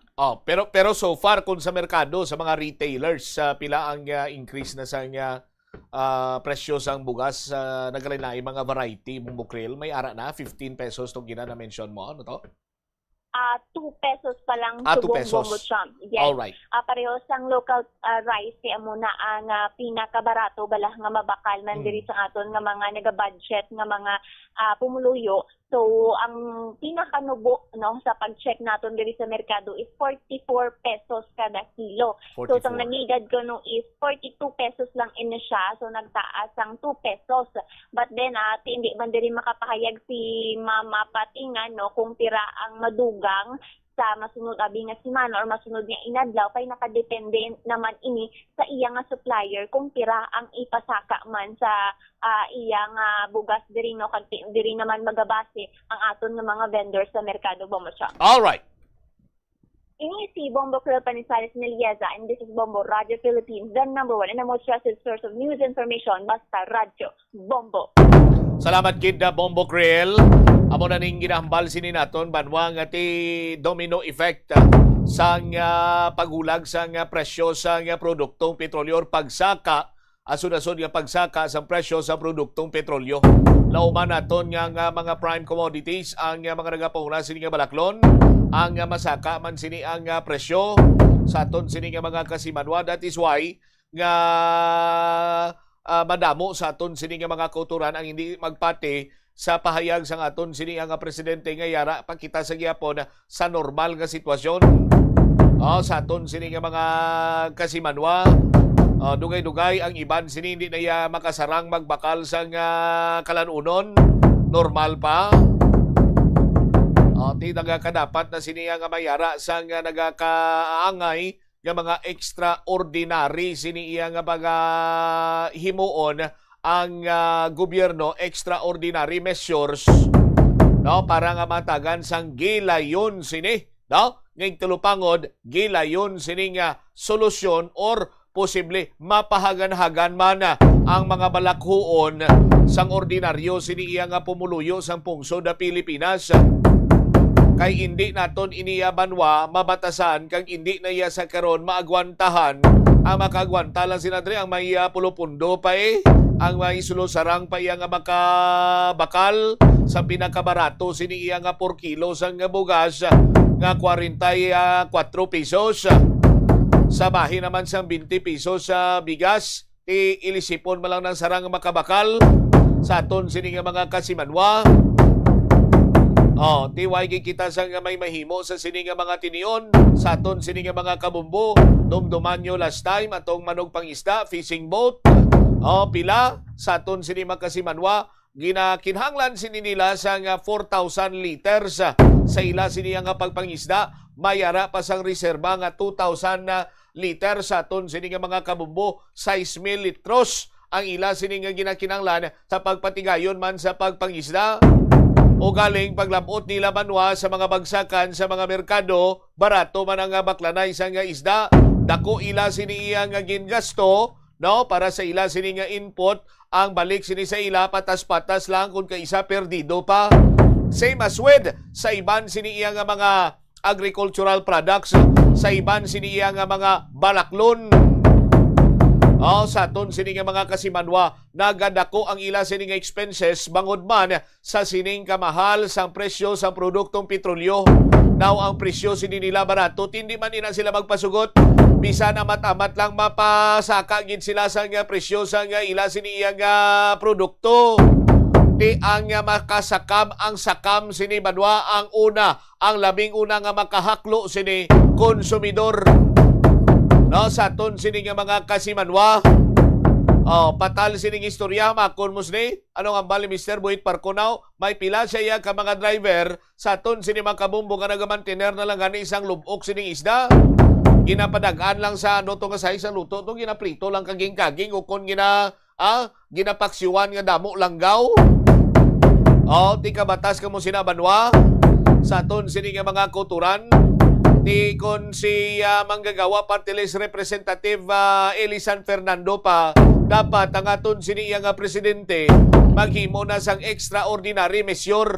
Hindi kay turutunan niya lang, hindi kay mambal siya nga bastante tas pagkaon na, bastante pagkitas gato nga. Normal pa man so far. Normal siguro sa ginakatuan mo to yung merkado Kadto ka dibi sentralo, kadto ka dibi super. Kung makambag ka nga normal pa guro kaya may nagapanindahan pa mo, pero ti hulaton ta pa nga why na iya sa may makasara nga magpanindahan, or hulaton ta pa nga why na sa may nagabaligya sa mga tiendahan, kay hindi na makasara ang ila sini iya nga kapital, or ang ginansya sini nila pordoy pa. Ang guwayo sa ni ang tiyo ni Jan Dobla, si Choy Ferdido. 24 minutos na nakaligad sa takna siningala sa Orlauna.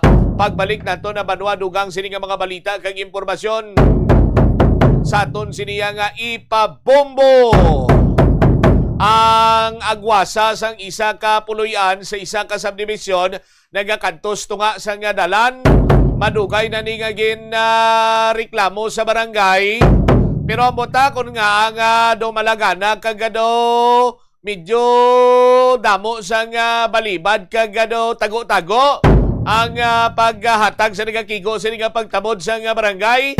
Nagantos tuya karon ang pila ka mga homeowners. Lakip na sinadiri Banwa Subong hapon, South Baluarte Molo. Dira kita mapatigayon sa aton siniiyang barangay draw. Kitanay kita. Sa aton sini nga mga kabumbo nakahimo na bala kamo sa nga madamo sini ninyo nga mga entries para nga dako man ninyo sini nga tsansa nga magdaog. Sa aton sini mga kasimanwa na pulo ang mga daog dira sa nga cash prize. ti hatag mo pa na sa iban kon ikaw man lang yang swertihon karon. Swertihon ka ba lang na kung damo-damo imo sining interest sa aton sini makasimanwa gani waswasi na dira. Sa aton sini nga mga kuturan kay dira karon sa may South Baluarte Mulo napulo ang magadaog sang 1,000 ka pesos nga cash. Magluwas sina may tsansa ka pa nga magdaog sa mga papremyo sa pahampang. Kadamo sa mga surprises dira karon, may bingo, may video kit challenge, iban pagin sini nga mga pahampang dira, may mga giveaways dira karon sa aton sini nga mga sponsor products, sa aton sini nga mga kasimanwa, istoryahan ta na dugang diri sa padayon nga pagpalayag sa bumuanay sa udto pagkatapos ang pila ka mga importante nga mga pahanumdom. Yari ang isa ka praktikal nga pamaagi agon makakinot sa paggamit sang tubig. Mahilig ka bala mag-order sang iced coffee o kon milk tea kag ipa-deliver sa imo workplace? Kung naubos mo na inom kag wala pa natunaw ang ice, pwede mo man ini matipon para sa indoor o kon outdoor plants. Ang small amounts ng coffee residue ang masami harmless kag makabenefit sa acid-loving plants pareho sang roses.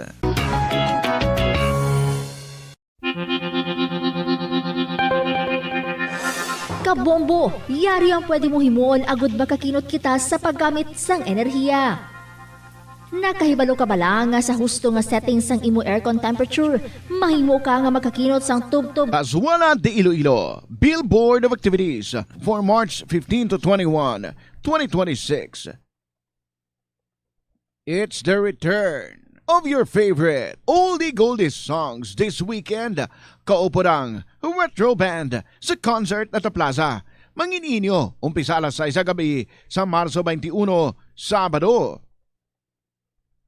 Sa tiyo sa Musical Show, napulo ka mga matahong na Plazuela de Iloilo Mags kag madamo pang iban ang igaparapol sa mga suki sa Plazuela de Iloilo.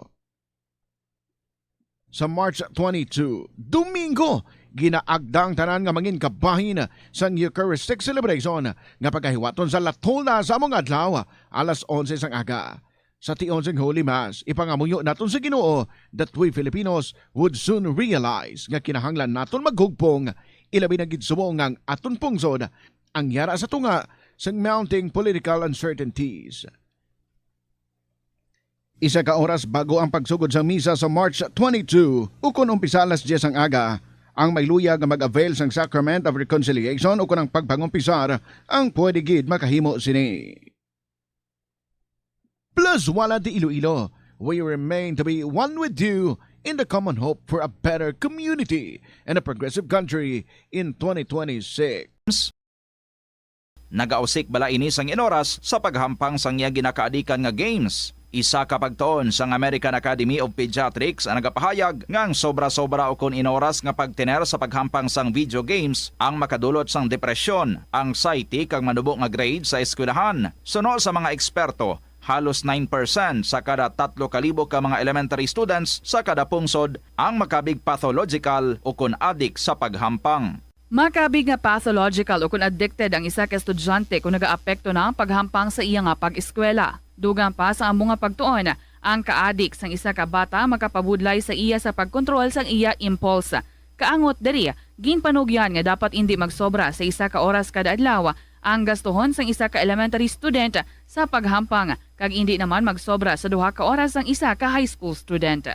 Sa eskwelahan, ang pag-practice ng good manners and right conduct ang makabulig sa paghimo sang positive, respectful environment para sa pagtuon. Nagapakita ini sang pagtahod hindi lang sa mga manunudlo kundi mangin sa imo mga classmate kag sa school community. Mag-abot sa eskwelahan on time. Ang pag-abot sang late sa klase kag sa aktibidad ang nagapakita sang kakulang sang respeto sa oras sang iban. Magpamati sa imo maestra o kun maestro samtang nagadiscuss sang lesson kag sundon sang maayo kun may yara sang instructions.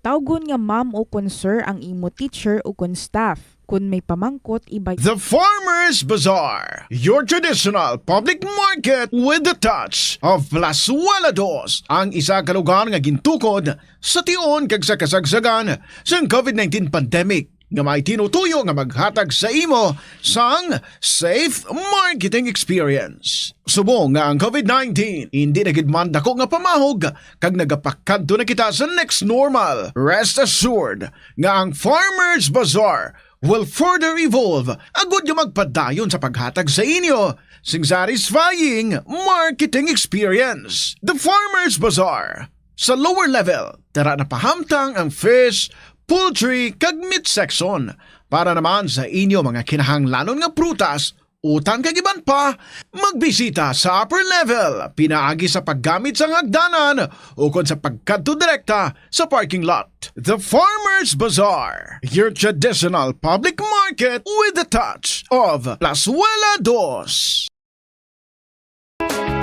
Yari ang isa ka praktikal nga pamaagi agud makakinot sa paggamit sang tubig. Pag-usar liwat sang tubig. Kolektahon ng tubig nga gingamit sa pagpanglaba o kun ang tubig nga nagatulo gikan sa aircon. Pwede mo ina magamit sa pagpanglimpyo sa salog, pagflash o kun pagbunyag sang tanom. Ang tubig nga abi mo wala na pulos, pwede pa yagali nga makabulig sa imo palibot. Agud makalikaw sa food poisoning o kung paglain sang tiyan, sundo ng ining mga pahanumdom sa pagpreparar sa mga pagkaon kag ilimnon. Manghugas ang kamot kag ipabili ng katinlo antes kag pagkatapos ang paghimos.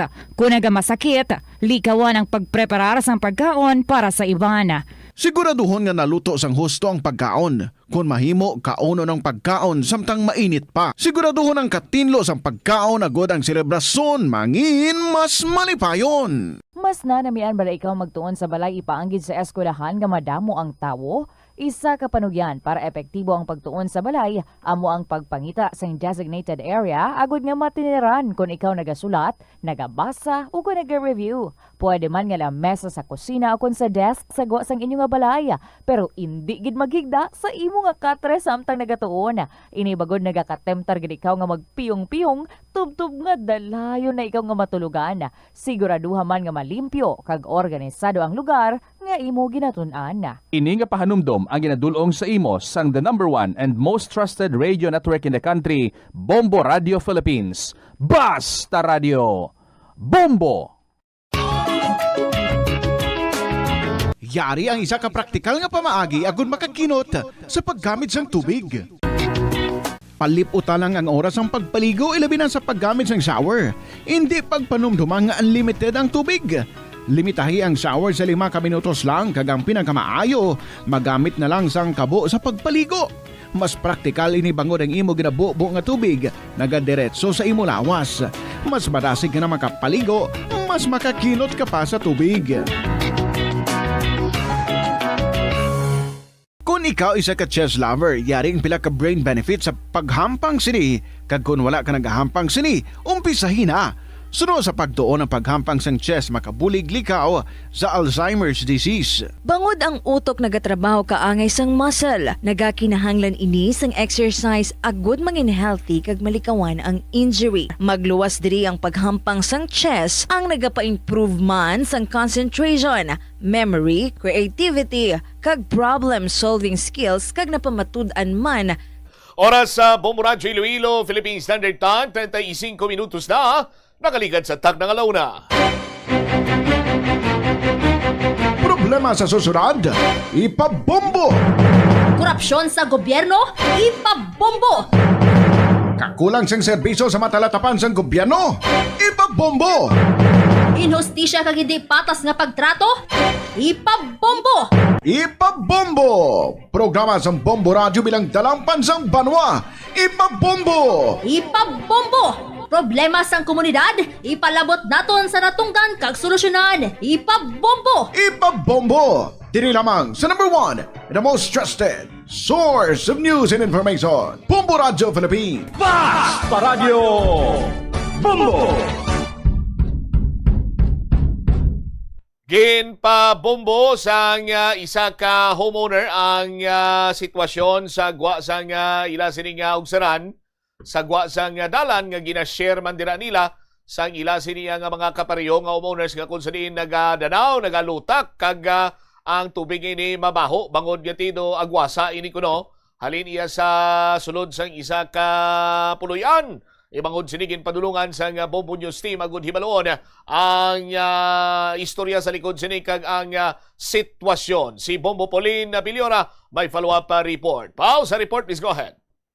Nagpabombo ang pila ka mga pumuluyo sa Laurean Subdivision sa porsyon ini siya akong Zone 7, porsyon dari sa Barangay Buhang Haro, bangod sa nagsupot nga wastewater o kung nagsupot nga nag-usbong pag ining baho nga pasensya diri sa mga kultura na po nga nagapanyaga no late diri nga nagapanyaga no mabaho diri nga wastewater nga nagasupot sa tunga diri sa ilaman nga dalan na tigayon diri naton ma-interview ang isa sa mga concerned citizen o kung concerned resident diri sa Laurean Subdivision nga si Mr. Pepe Hoover iya diri ginapahayag nga anom na ini sila katuig nga nagareklamo no nga may ara sang organareklamo diri ang tubig nga nagagwa sa ila kasilingan bagod nagasupot ini kag nagausbong ang baho kag tuman ini kadelikado para sa ila man ikayong lawas and magluwas dira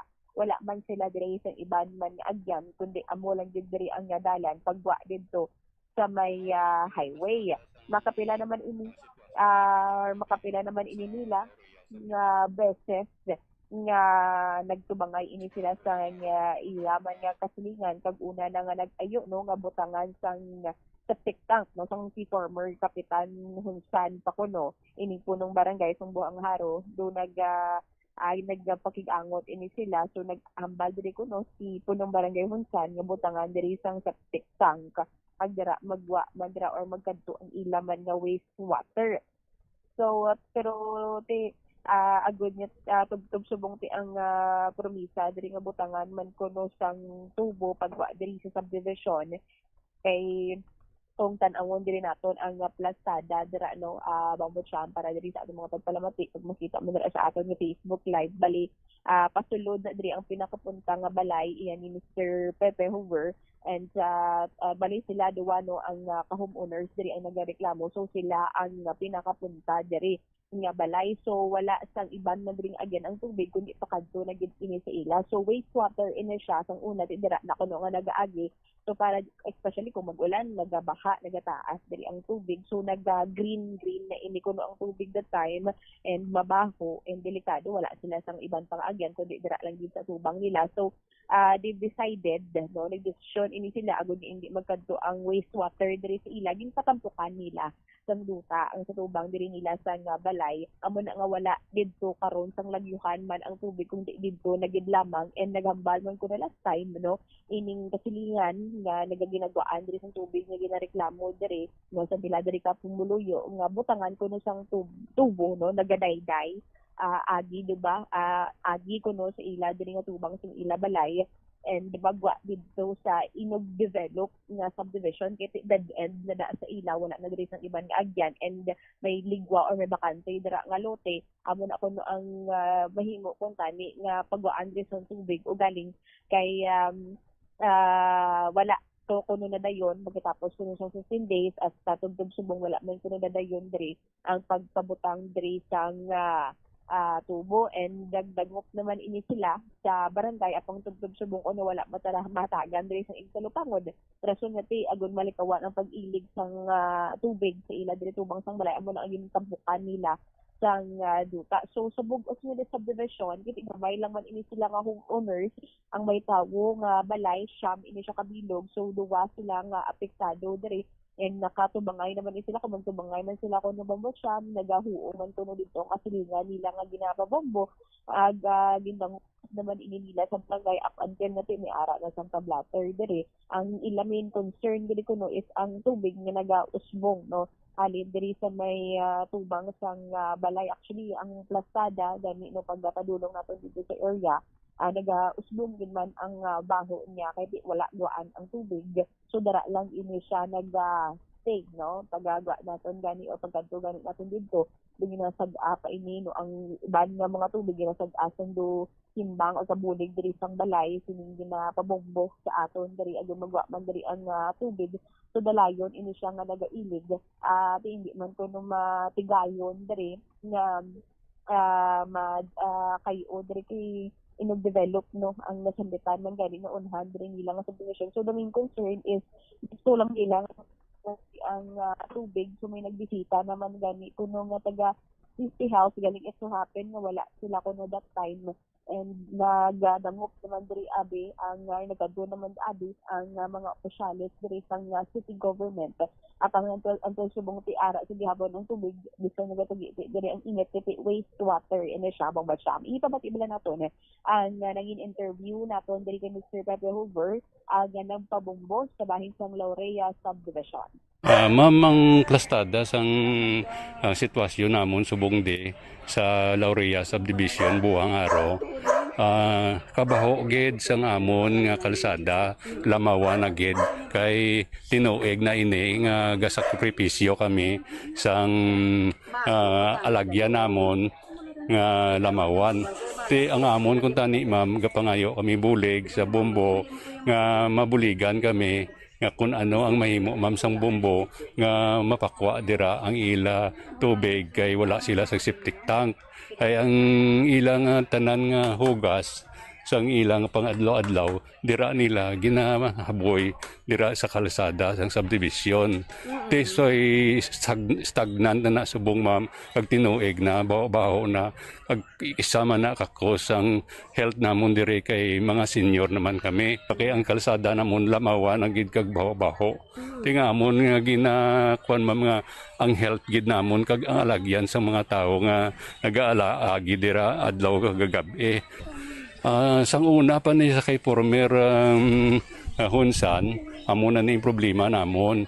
Pero naka-meeting naman kami kadamo ng meeting namon to sa iya. Ti kada isa sa una nga napag-meeting namon nga may kay ang problema sa subdivision wa isang septic wa isang drainage. Ti karon tinambal man tanan tong nag-meeting so na nga mapahimo sang septic tank sa ila sulod sang balay. Ti nag-okay man to. Nagsugot man sila. Oo, tanan nagsugot man. Ti hasta sang ulihe nga nakabulos naman si Kap Siles. Amo na ang kadtuman kami to siya gareklamo kami sang momon japon nga problema. Ti hasta subong why man mahusgaran ni Kapsiles ang problema namon naglala pagid gani kay nagidugang nagid gani ang baho di kag naglapad nagid ang kalsada nga ginagya namon dire nga kabaho nagid kag kuan gid sa amon nga health di gid mayo.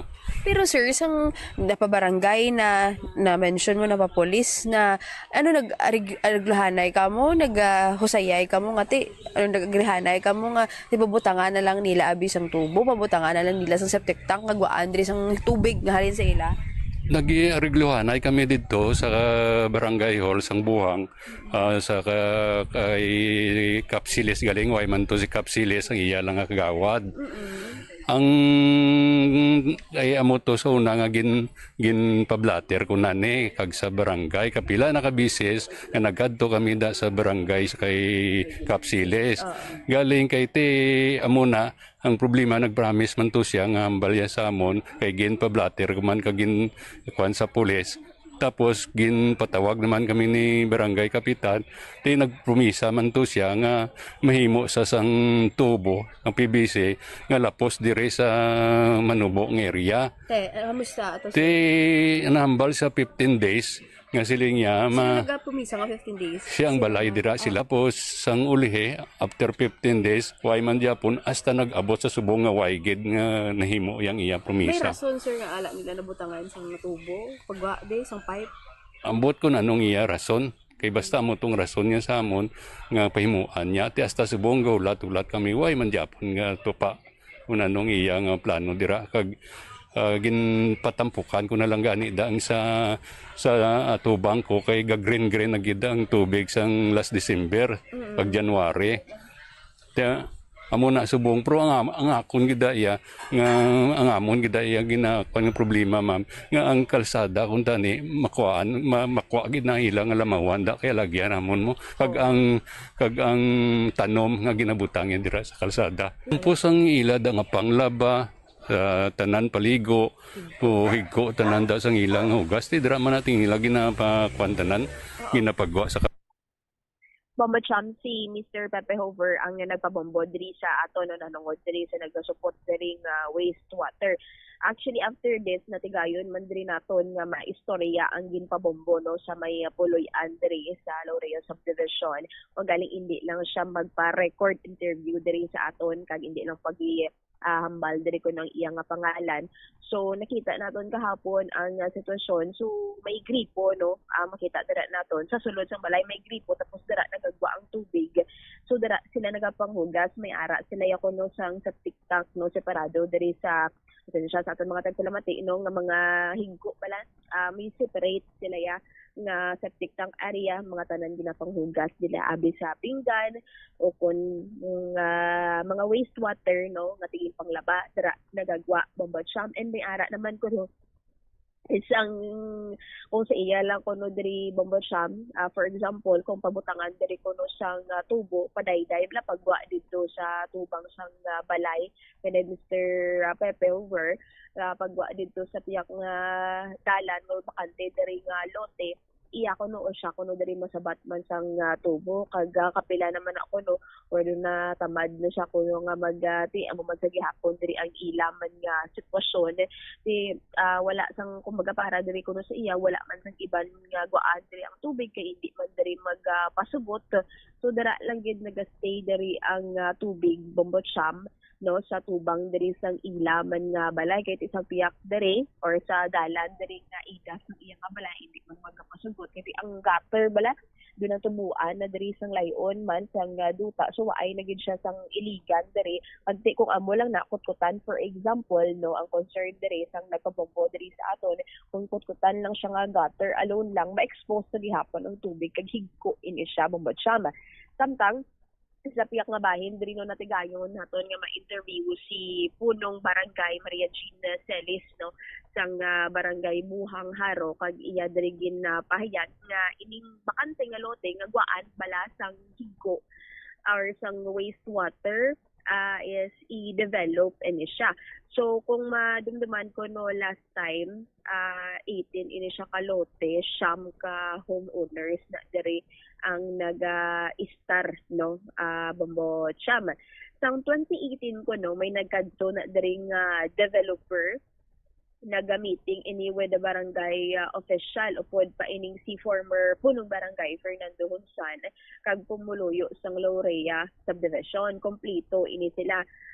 So isa or 1 out of 9 ang wala diri na matok nga kumbaga i-develop diri ang dalan bangod man kay may ara sa i-develop nga subdivision sa punta so it means maobrahan na diri sa nga dalan maagyan diri ang ilang nga dalan sa ibang nga pamuluyo in kaso per kaso nga matukod o ano mo lang iplano diri nila nga itukod so isa diri ang nagpasugot nga may patigayonon diri nga development. So ang 8 wala diri nagpasugot so wala na dayon didto ang development man. Ang wala diri or ang wala diri na matok sa development is ang president ng Homeowners Association.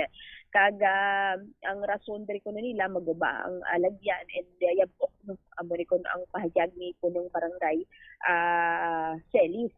And liwat sang 2022 liwat nagkadto diri ko no ang developer nag-meeting with the homeowners ang president so I mean wala diri sang developer wala man sa gihapon sa patod so wala sa development man nga natabuan liwat sa 2024 nagkadto diri ang developer upod man diri ang officers ang Homeowners Association nagpasugot na ining tanan nga Homeowners Association magluwas diri kuno kay Mr. Rover Bombo Cham ni no ang wala diri nagpasugot may patigayonon diri nga development kay kuno sunod diri kit punong barangay Celis kung may ara sa development maobrahan na sang karasada kag may ara na sang drainage system and payag diri niya no ni punong barangay Celis diri nga sa iya kuno nga bahin wala man siya kuno nagatabaya sa reklamo diri sa sila ka pambuluyo nanungod diri sa support nga wastewater and sunod diri sa iya nga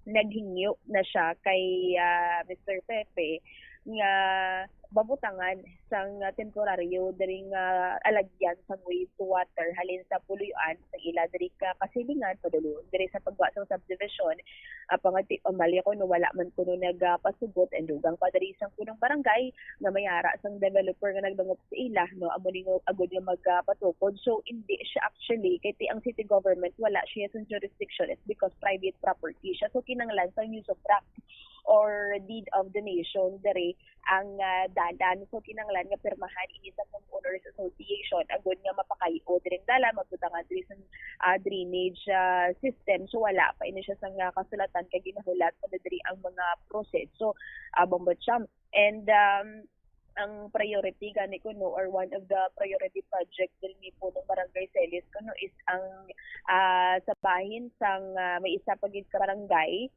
and or isa pagid ka zone sa or zona diri sa barangay kag ining Laurea subdivision amo ni kunong top project niya man.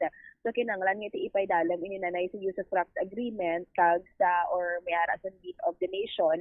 Kag as of now kuno Bombotsam may ginpakita sa atong diri nga letter si punong barangay Celis nga nagapakita diri nga February dated February 10, 2026 nagsulat ini kay nagbisita na didto ang Iloilo City Health Office agud makita sa mga sang lugar or sang city government kung anong plastada kag kung ano na siya kadelikado sa health.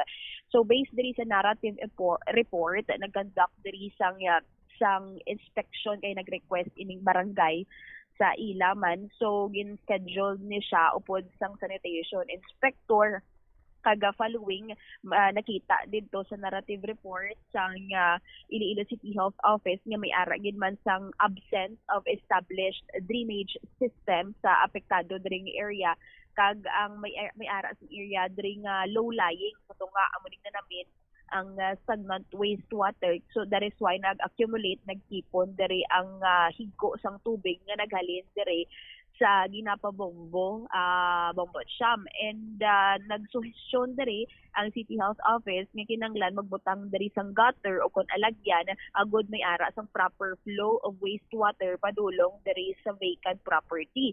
And kinanglan man diri nga mag-engage sang third party agud nga mabutangan diri sang or mainstalan sang nagakaigo nga drainage system agud malikawan diri ang water stagnation kag flooding with in coordination sa barangay officials, homeowners association kag iban pa nga mga stakeholders and mag-request sila sa technical conference upod diri ang Office of the City Environment and Natural Resources, DNR, EMB, kag barangay official, homeowners, kag ang ilang man diri nga mga opisyales. Karon ang president sang Homeowners Association do wala kuno bala sa maayo nga kaimtangan bangod nagamasakit ang vice president Bombotsam amo ni siya ang ginapabombo. So and si Mr. Hoover is hindi siya part kuno sa Homeowners Association but then member lang ini siya Bombotsam. And ang ginahulat na lang kuno nga response is halin man diri sa City Environment and Natural Resources and at the same time sa developer agud makakonduct diri sila sang ila manong conference dere agud mapaatnagan ang tanan kag anong ila diri nga obrahan. So for the meantime ang temporary nga solusyon nga ginasuhestyon diri ni punong barangay Celis is pabutangan gid sang tubo pagwa pakadto dito sa bakante nga lote which gastuhan sang mga homeowners kag tinagambal na kuno nag-pledge na dire ang ginpabombo nga siya mismo ang mabakal diri sang tubo. So ang magasto sa labor sila lang danay homeowners up until na may ara na sang development sa area mabutangan na diri sang permanente nga drainage system kay himuon na siya nga right of way. Ipabati na naton ang aton nangin interview kay punong barangay Maria Celis or Maria Jean Celis sang Buhang Haro. Ang development ginahulat namon ang ano sang senro kag ang hambal sang sanitary inspector nga kadtuan kay matingog kami meeting dala sang developer.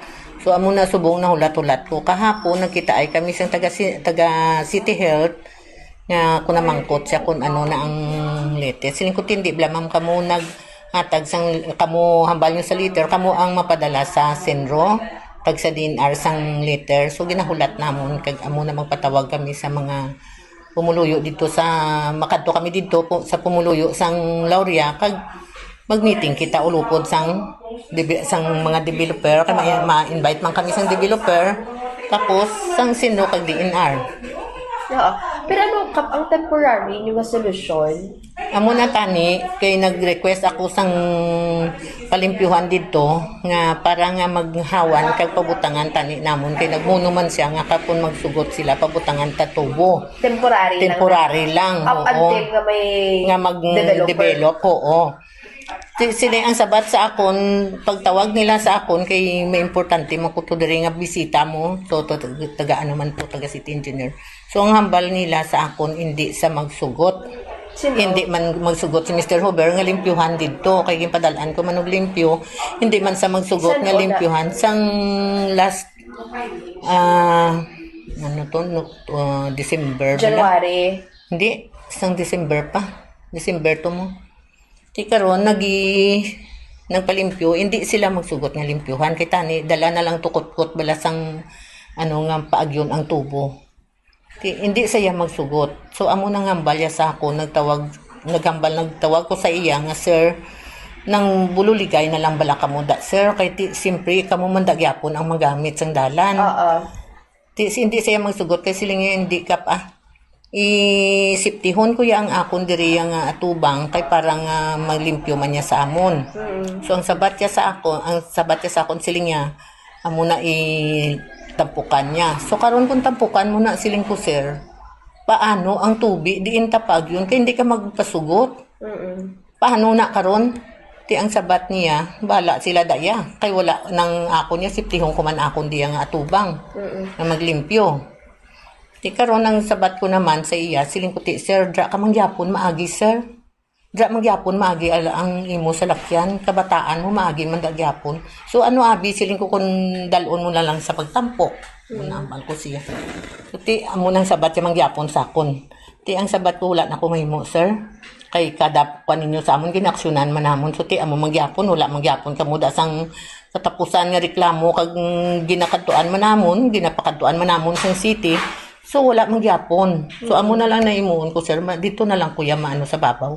So amo nang City Health na gadto. Kap kung for example mabutangan na diri sa tubo, what's the assurance na kayo siya dayon into concrete and permanent na ganyan drainage system? So ang baluntang ang baluntang developer kung saan sila ma-start, kay matiko ga process sila mo nagkadto sila diri last ng manto nagkadto sila diri nga na sila nga ma-process sa ila papili. So siguro hindi ta man na madali-dali kay developer nga daan.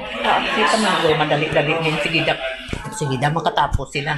Kung maka-respond sa inyo diri ang Senro, city engineers nakakadto na no? Oo, nakakadto na. Nag-site inspection sila. Yes, oo. Kung ginahulat na lang ang Senro, ma-meeting ka mo dayon. Yes. Patawag mo pati mga homeowners. Oo.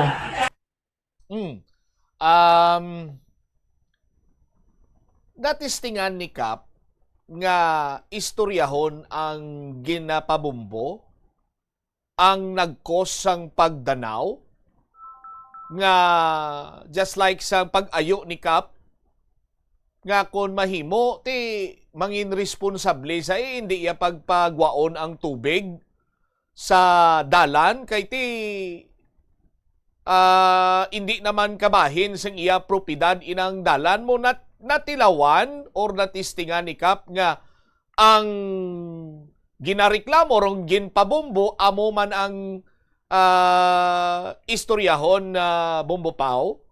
Actually, sige man ang ilang istorya, bombo jam, maka-call siya. And at the same time, kahapon nga adlaw siyang after kita nagpadulong diri ba sa balay sang ginpabombo, nagkadto kita sa barangay hall sa Buang Haro. Nag-istorya kita kay Kap Celis, nag-apas man iningin pa bombo, no? Bombo champi ang makita diri nila nga solusyon sa ilang nga duwa kay ti amo ning pamangkot naton. So butangan dapat sang gutter ko no nga no other way around nga maagyan kundi diri sa tubang sang duwa ka apektado diri nga homeowner o kun nga Mm. puloy-an so maagi gid sa ila pagwa dito sa bakante nga lote Bongbong Cham. Amo ni ang Oh. sitwasyon diri kag amo ni ang sitwasyon kuno sa Ang balay sang Vice President sang homeowners, di ba mo ning ginapabombo? Oo. Ang ila nga balay sa ang mga katupad ya sini sa iya lang ya balang nga linya bombo pao.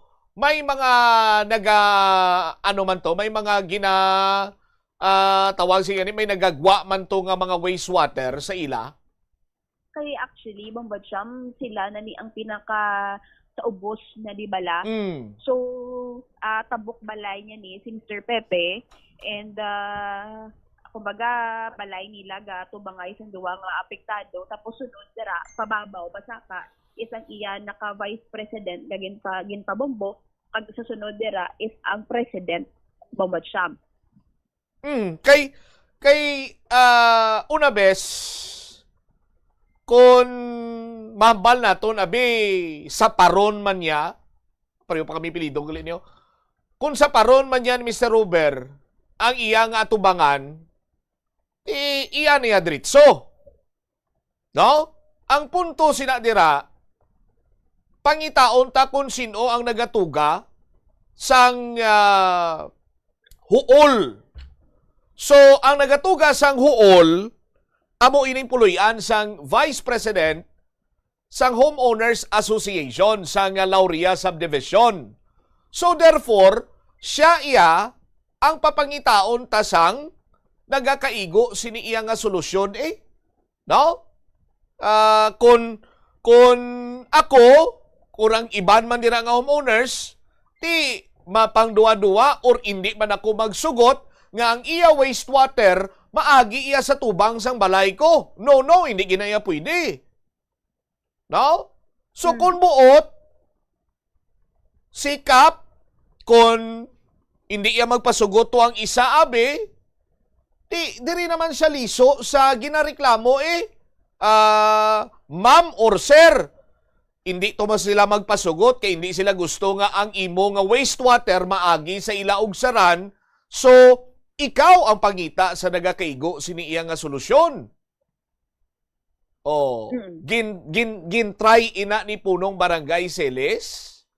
Kay kon amo sining himuon ta or sa sitwasyon nga ina ang pinakapunta nga lote may tag-iya man lain ang tag-iya Bombopolin.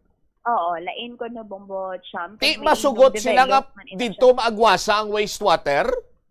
Amo na ko nung ining dalan pasulod sa ila kay ti ining Lauria Subdivision whole zone 7 gamay lang man din sila nga puloy-an. Yes. Bongbong Cham ti ang hambal diri naton or ang hambal diri nila nga may inog develop na kuno sa punta. So wala sila sang agyan ining developer kung patuguran man nila sa subdivision kung ano man yung plano diri nila. So amo lang ning alagyan nila himuon nila nga right of way. So sa ila bilang kabaylo man diri kag himuon nila nga right of way pakayo man diri nila ang dalan agud magtarong kag butangan man sa drainage system. Pero mapasugot ang tag-iya sang lote. Amo nang hambal ni punong barangay Celis. Pero mapatawag pa ini sila sang conference upod ang developer kay mapadala pa lang ini sila sang sulap kuno kay hindi man na sila ya kamatumato kung ang tag-iya sang lote nga na pagyan nila to sang wastewater kung hindi iya magsugot iwagin sila may mahimo. Ang pinaka-practical nga dapat ang balay kundi nagahalin ang wastewater pangitaan niya sang medyos posibles nga hindi magwa para nga hindi siya makatugas ang halit or huol sa iya sini nga mga kaiping. That's the reason why nga nag-star ka gani sa subdivision mo. No?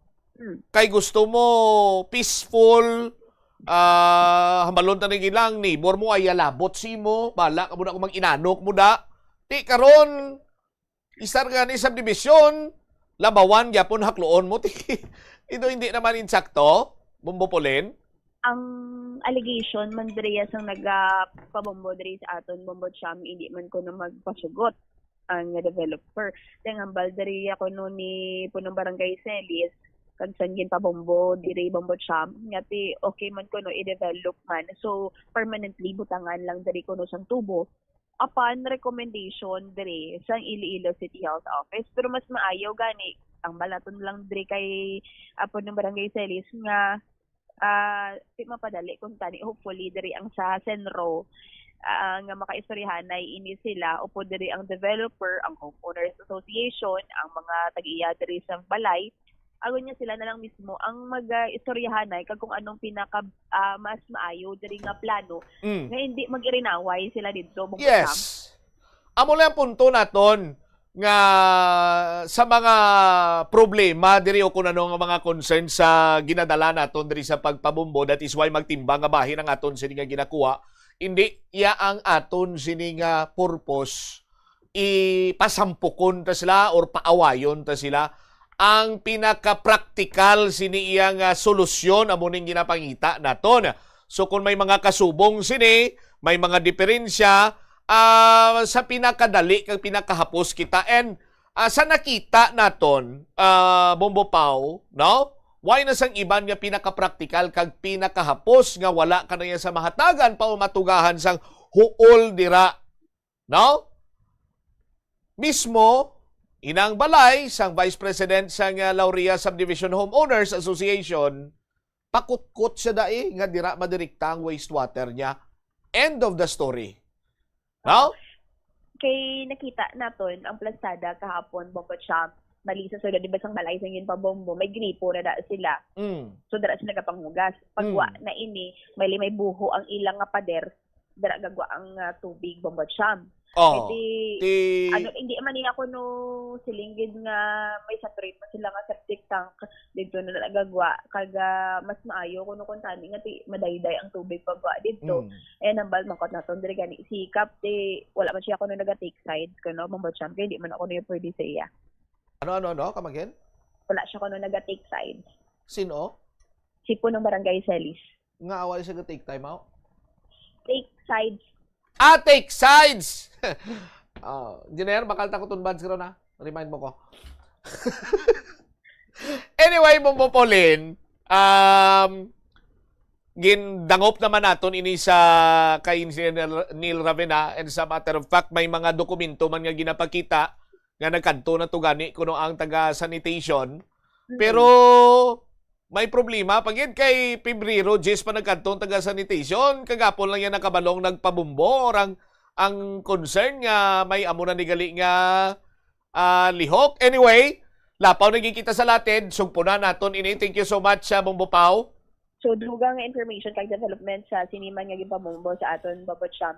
Pantayan lang diri sa aton nga mga tagpalamati kag tumalanaw sa Public Affairs Program sa Bombo Radio Iloilo. Ini si Bombo Pauline Tinitigi Piliora, and this is Bombo Radio Philippines, the #1 and the most trusted source of news and information. Basta Radio.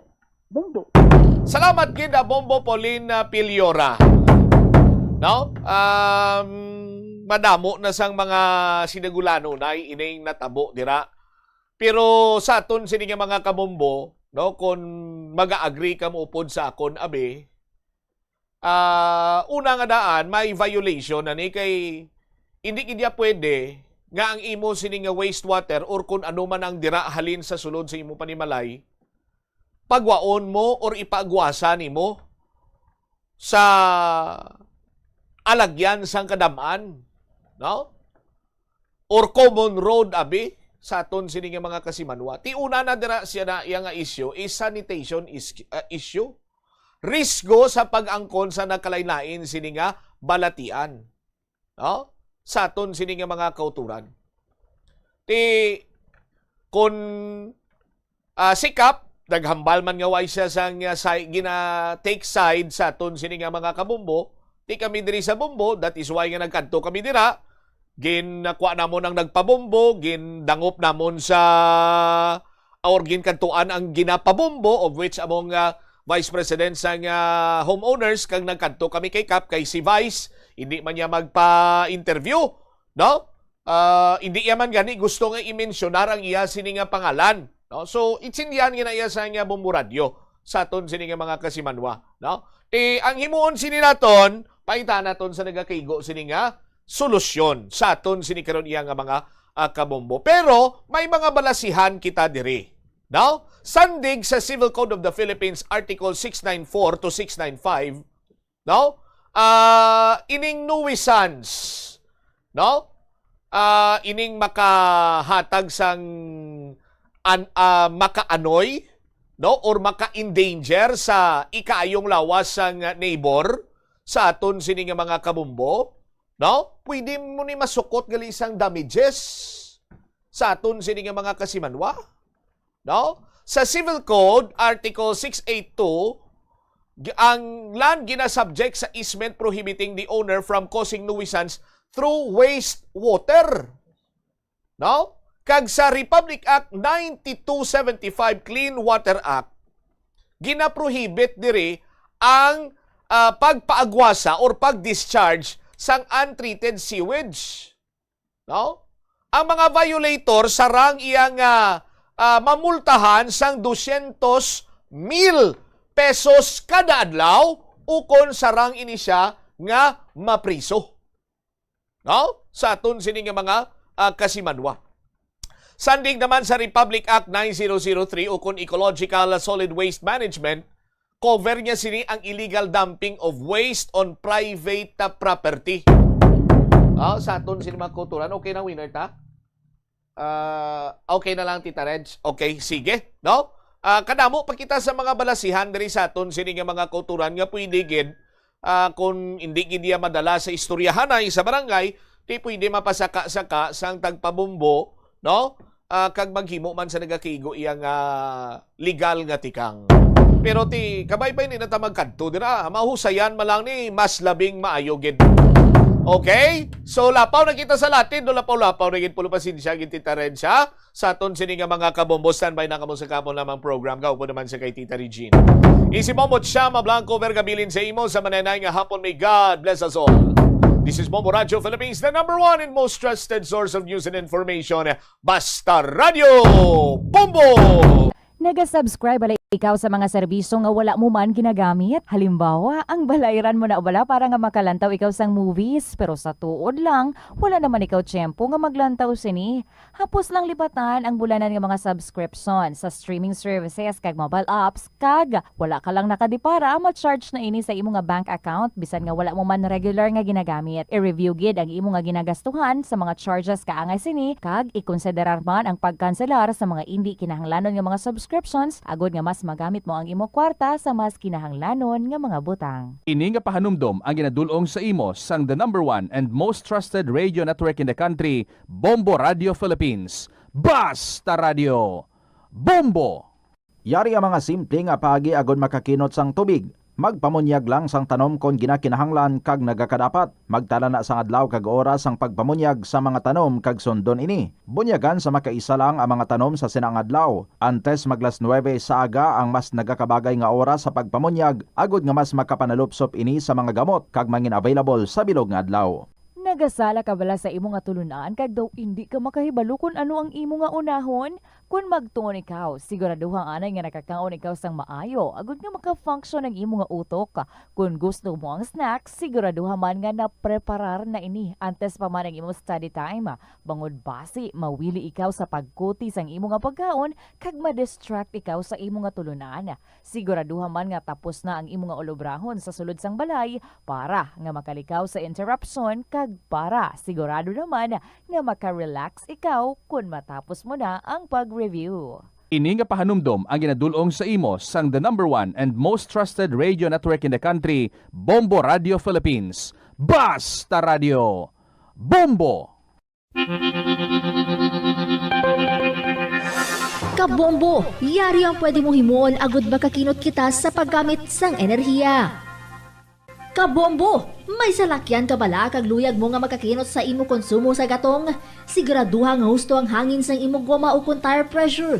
Sa husto nga tire pressure, makakinot ka sang hindi magnubo sa 200 pesos kada bulan sa imo kotse. Kag hindi naman magnubo sa 700 pesos kada bulan sa truck. Ini nga estimate ang ginbase sa 1,000 kilometer nga biyahe sang kotse kag truck. Hapang mahimo man ini nga magbag-o, depende sa presyo sang gasolina kag kondisyon sang pagmaneho. Yari ang mga household level fire safety measures nga dapat tandaan agud makalikaw sa sunog sa balay. Hindi magbutang o kung magtipon sang flammable substance o kung chemical nga makatugas ang sunog sa kusina o kung sa sulod sang balay. Ipalayo man sa mga kabataan ang pospro kag lighters. Patya ang kalayo kag baga matapos ang pagluto sa kusina. Siguraduhon nga wala nagasungaw kag pirmi limpyuhan ang mga kerosene kag gas stoves. Tandaan, ang paglikaw sa sunog sa sulod sang balay, responsibilidad sang bilog nga pamilya. Yari ang isa ka praktikal nga pamaagi agud makakinot sa paggamit sang tubig. Usisa kag gayohon galayon ang nagalik. Bisan pa sa tigululan nga adlaw, ang nagatulo nga gripo kag tubo nagausik sa madamo nga litro sang tubig. Gani hindi na maguyang sang tiempo. Kay uha nagatulo nga gripo o kun tubo. Idi bangod nga ang kada tinulo sang tubig nga nagakausik. Katumbas ini ang senentimos man nga nagakauyang halin sa imo bulsa.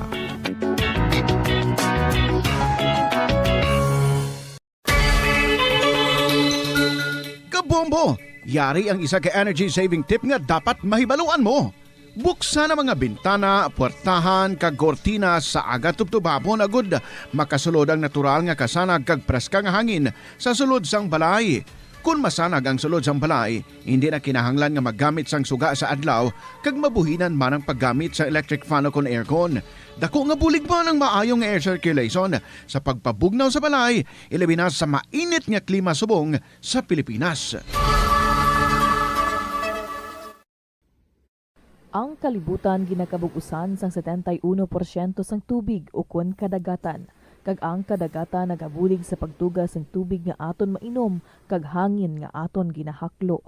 Gani aton halungan kag imentenar ang malimpyo nga ginaagyan sang tubig kag mga kadagatan sa masunod nga mga pamaagi. Magpartisipar sa mga organisasyon o clean up events, likawan ang paghaboy sa mga basura kung sa diin lang. Buhinan ang paggamit sa mga single-use plastic. Hindi pag-i-flush o kung ihulog sa mga lababo ang mga basura sa panimalay, kaangay sang plastic straw, auto fluids, kag mga grasa. Kadagatan proteksyonan, kag limpyuhan. Ini nga pahanumdom ang ginadulong sa imo sang the #1 and most trusted radio network in the country, Bombo Radio Philippines. Basta Radio! Bombo! Hindi lamang sa jeans o kung tugas ang katigulangon ang rason sang hair loss o kung pagkaunot sang buhok. Natukiban sang health expert sa South Korea nga ang hair loss ang tuga sang environmental factors. Sa bugos nga kalibutan, nagalabot sa 4.2 million ang nagakapatay bangod sa outdoor air pollution suno sa World Health Organization. Mas sobra 90% sang populasyon sa kalibutan ang nagaistar sa populated areas sa diin ang heart attacks, aggravated asthma, irregular heartbeat kag poorer lung function ang pila lamang sa epekto sang air pollution. Ang kasubo kag depresyon ang hindi pareho nga balatyagon. Ang depresyon ang hindi gulpiyada lang nga nagakatabo sa isa ka tawo. Masami man nga ginakabig sa mga tawo nga depressed ini bangod sa kasubo nga nagakabatyagan. Ang kasubo, temporaryo lang nga nagakabatyagan sang tawo kag masami nagadugay sang pila lang ka adlaw. Samtang makabig naman nga nag-experience ikaw sang depresyon kung masobre na sa 3 ka bulan nga nagabatyag ikaw sang kasubo. Importante nga mahibaluan ang mga naga-trigger sa nga mga balatyagon agud nga mahibaluan kung paano ini nga bulngon. Sa pagbugtaw mo sa aga, cold baladayon nga tubig ang imo ginainom? Ay, dali lang, wait a minute. Para sa ininit. Suno kay Dr. Deborah Weatherspoon, isa ka advanced practice nurse, mas maayo nga mag-inom sang alabaab nga tubig sa aga. Paathag ni Weatherspoon, iniya nagabulig sa lawas nga magpagwa sang toxins kag naga-improve sang imo blood circulation. Sa mga babayi, ang pag-inom sang alabaab nga tubig ay nagabulig man kung ikaw nagasuprer sang period cramps. Yari ang isa. Ito ang Bombo Radio Philippines. Fully digitalized. Numero 1 sa balita, komentaryo, drama at serbisyo publiko. Bombo Radio Philippines. Bombo Radio Philippines. Unmatched. #1 and most trusted source of news and information. Basta Radio Bombo! Ngayong hapon sa tanan oras sa Pilipinas, it is now 19 minutes after 2 o'clock. Good afternoon and happy weekend sa inyo tanan mga kabombo. This is Tita Regine Welcome again diri sa kahapon lamang program Weekend. That means mag-interview kita sa aton nga winner. Ari na diri siya si Nonoy sa 2nd District. Mag-istorya kita sa iya sa diligid lamang madugay. For the meantime, let's enjoy the song.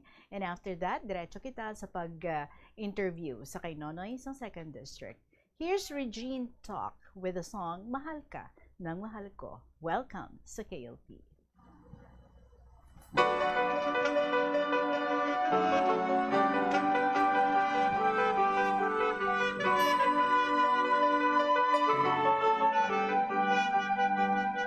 Sinta,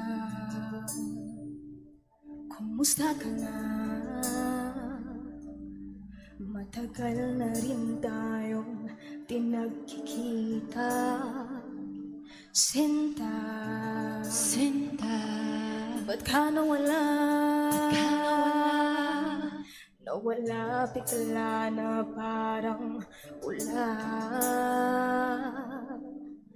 Balang araw tayo makikita muli. Tatandaan ng bawat sandali. Alaala'y hirap limutin. Mga salitang binitawan mo sa'kin sa iyong bagong minamahal. Huwag sanang kalimutang ipaalala sa kanya na mahal mo siya, na di ka mawawala. Huwag sanang mapalitan ng luha, saya, swerte mo. Ang swerte mo, mahal ka ng mahal ko.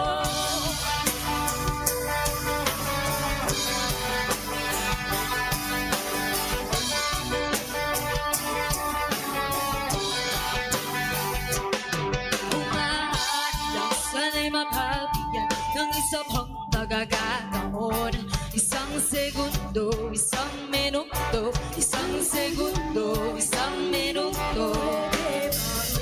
Tingin ang panahon na di balik ang ating kahapon.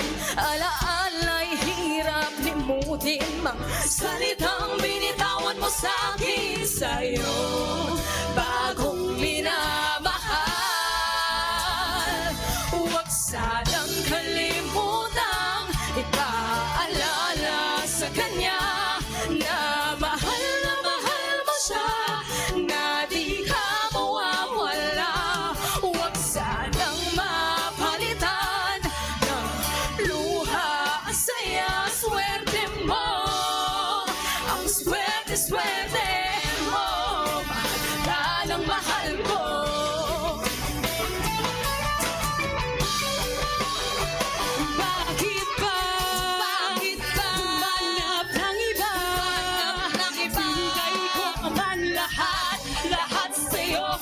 Ano bang meron siya na wala ako? Bakit ba iniwan mag-isa? Naturugo ang puso ko sa tuwing makita kang kasama siya. Nagmumukha na akong tanga. Huwag sanang kalimutan ipaalala sa kanya na mahal mo siya, na di ka mawawala. Huwag sanang mapalitan ng luha, saya, swerte mo. Ang swerte mo, mahal ka ng mahal ka. Mahal ka ng mahal ka.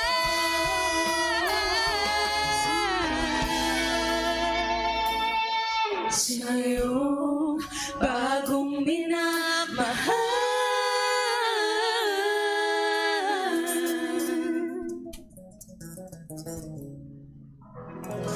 So many reasons to say ang swerte mo. But of course, everything is in the hands of God. Kag siya lang nakahibalo sa iyang mga great plans para sa aton.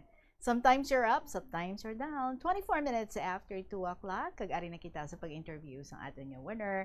Gina-welcome naton diri sa studio. Sa studio, ginapasalamatan gid naton siya for taking the time Daw halin pa siya sa 2nd District, pero arigid siya subong sa aton. Si Nonoy sa 2nd District. Good afternoon, gid sa imo, Noy. Good afternoon, tita. Good afternoon, mas tanan nga staff sang Bombo Radio, kag sa mga listener sang KLP. Salamat. You seem to have a happy childhood. Siling mo nagdako ikaw sa uma, kagkaupod ang imong mga pakaisa, pero mi ka mo naghihinagaray nga maghampang. Pero do ka accident prone sa imo, abi istoryahi kami sang una ikaw nga na-aksidente, nga nahulog ikaw sa karabaw. Oo, tuod na tita, 3 kami, bali ang nauna ang pakaisa ko. Nga, tapos ako ang sa tunga, sunod ang magulang nga bayi sa likod ko. Di nagpainom kami sang karabaw, do medyo dulhugon gawa. Di naglumpat hingagaw siya. Ako wala na akong makalumpat kaya medyo tambok ang pakaisa ko. Nagasunod sa akong likod. Nadalaya ako pa dulog sa liog sang karbaw. Di ang kamot ko, ano ko nga do straight lang. Nag-agi sa may wala akong nga pisngi ang sungay. Nagkadto sa dulunggan ko.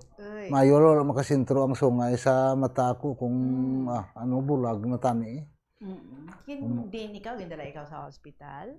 Ako na may kag mga nailoy man sang pakaisa ko dito sa Kabatuan, gintahi nila. Palahibi nga dan ko. Sige ginto pa ko isang doktor sila niya, sige hipos lang baklan ta karon Mountain View. Mga 8 ka tuig tong imo edad, no? 8 ka tuig, tita. Okay. And then nakagi ka man nga nahulog halin sa puno sang paho. Sus, grabe.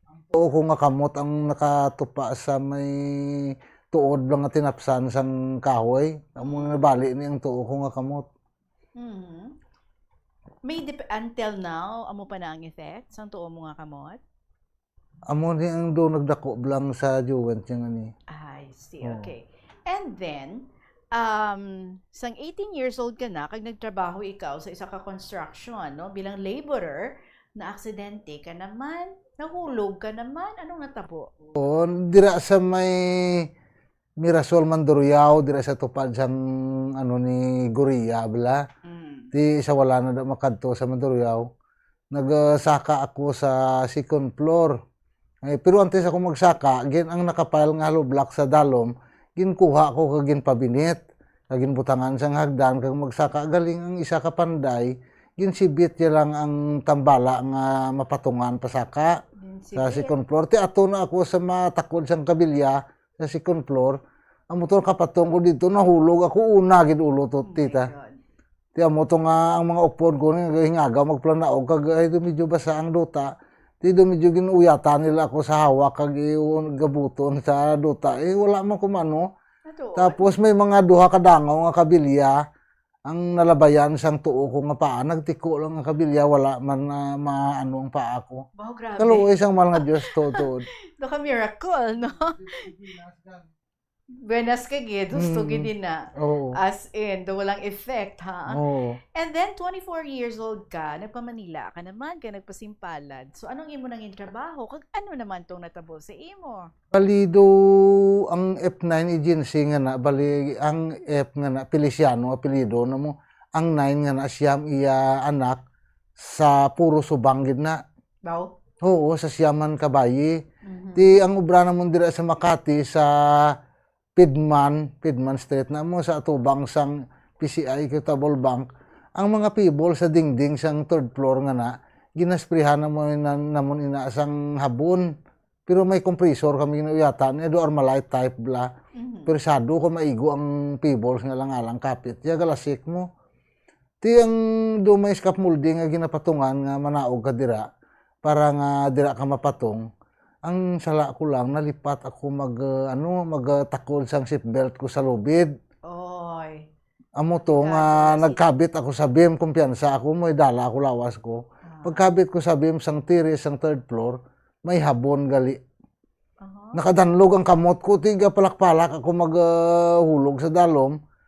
Maayo lang hay may slow down nga signboard bala. Dira nagsangat ang akon nga ulo antes magtupa sa kalsada. Ang nawala ko nga baga sa putuok nagtupa. Di nagsinggit gani ang chief security sang PCI Equitable Bank nga Diretso nyo lang na sa Murgit, kita nila, tanaw lang ko sa babaw sa ginalinan ko, napunuran ko tita. Nagtindog lang ako kang magturumbo-tumbo. Pag, So, nakatindog ka pa ya by your own? Oo, ako lang sa kugulingon ko, hindi nga mapatihan man. Wala ako may gas-gas, wala. 3 stories ang imo nahulugan? Tatlo Halin ka sa floor, third oo. floor? Oo, third floor. So, ano? Halin sa 8th floor ang limpyo naman mo. Oo. Dito sa third floor ako nahulog. So, anong damage sa imo? Wala, gid. Ito, Oo. Amo to nga nagtawag, nag-text ako, nagsulat ako kay nanay, buhi pa si nanay. Una masindi lang ako kandila, derinoy. Amo na sila nga. Ay siya malang nagatawag sa ngalan kung anunoy kag mga mangod ko mo.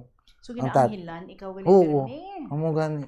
Kanami May purpose gid ang tanan. Gani. Pero daw, syempre, kakululbaan, hulog ka Oo. sa second floor, halin second floor, hulog ka halin sa third floor, hulog ka sa Paho, hulog ka sa Carabao. Oo. So, wala ka man nagdugay sa Manila? Nagpauli ka diri sa Iloilo? Nagpauli ako, tapos dito ko sa balay, nag-uluubra ako. Ay, ang nanay ko, bag-o lang gin-operahan sa breast cancer. Karon nag-uluubra ako, nagkadto ang purman ko sang una dito sa may St. Peter Subdivision sa Aribalo, nagkadto siya sa balay. Insilingan niya ako nga maubra dira sa may Santa Isabel dira sa Mandurriao. Ang eskwelahan na sa kay Gurisita na net Gurisita na kagay De Leon. Di nag-ubra-ubra ako mga isa ka bulan. Ang tatay ko kagawad man dira sa barangay kag ang kapitan nagsiling nga nagapang-hire si Siyoko sang army matraining. Kaya school graduate lang tinapusan ko tita. Di nag-apply man ako. Di 3 malang kabulan kay Army Reserve lang mo BCMT. Di nakagraduate ako. Pagka-graduate ko, nagpuli ko sa balay. Ang nanay ko napatay na. Sa trainingan pa lang ko mapatay mo. Tapos pagpauli ko sa balay, pero makinanay ako tita, hindi ko mabato ng madula sa nanay. Okay. So then, isa ka best na miyasta ikaw and then involved ikaw, no? Ginhagan ako.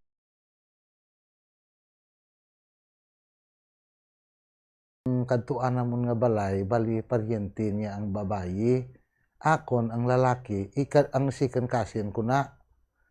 Di karon nagsulod siya sa kusina para magbulig-bulig himos.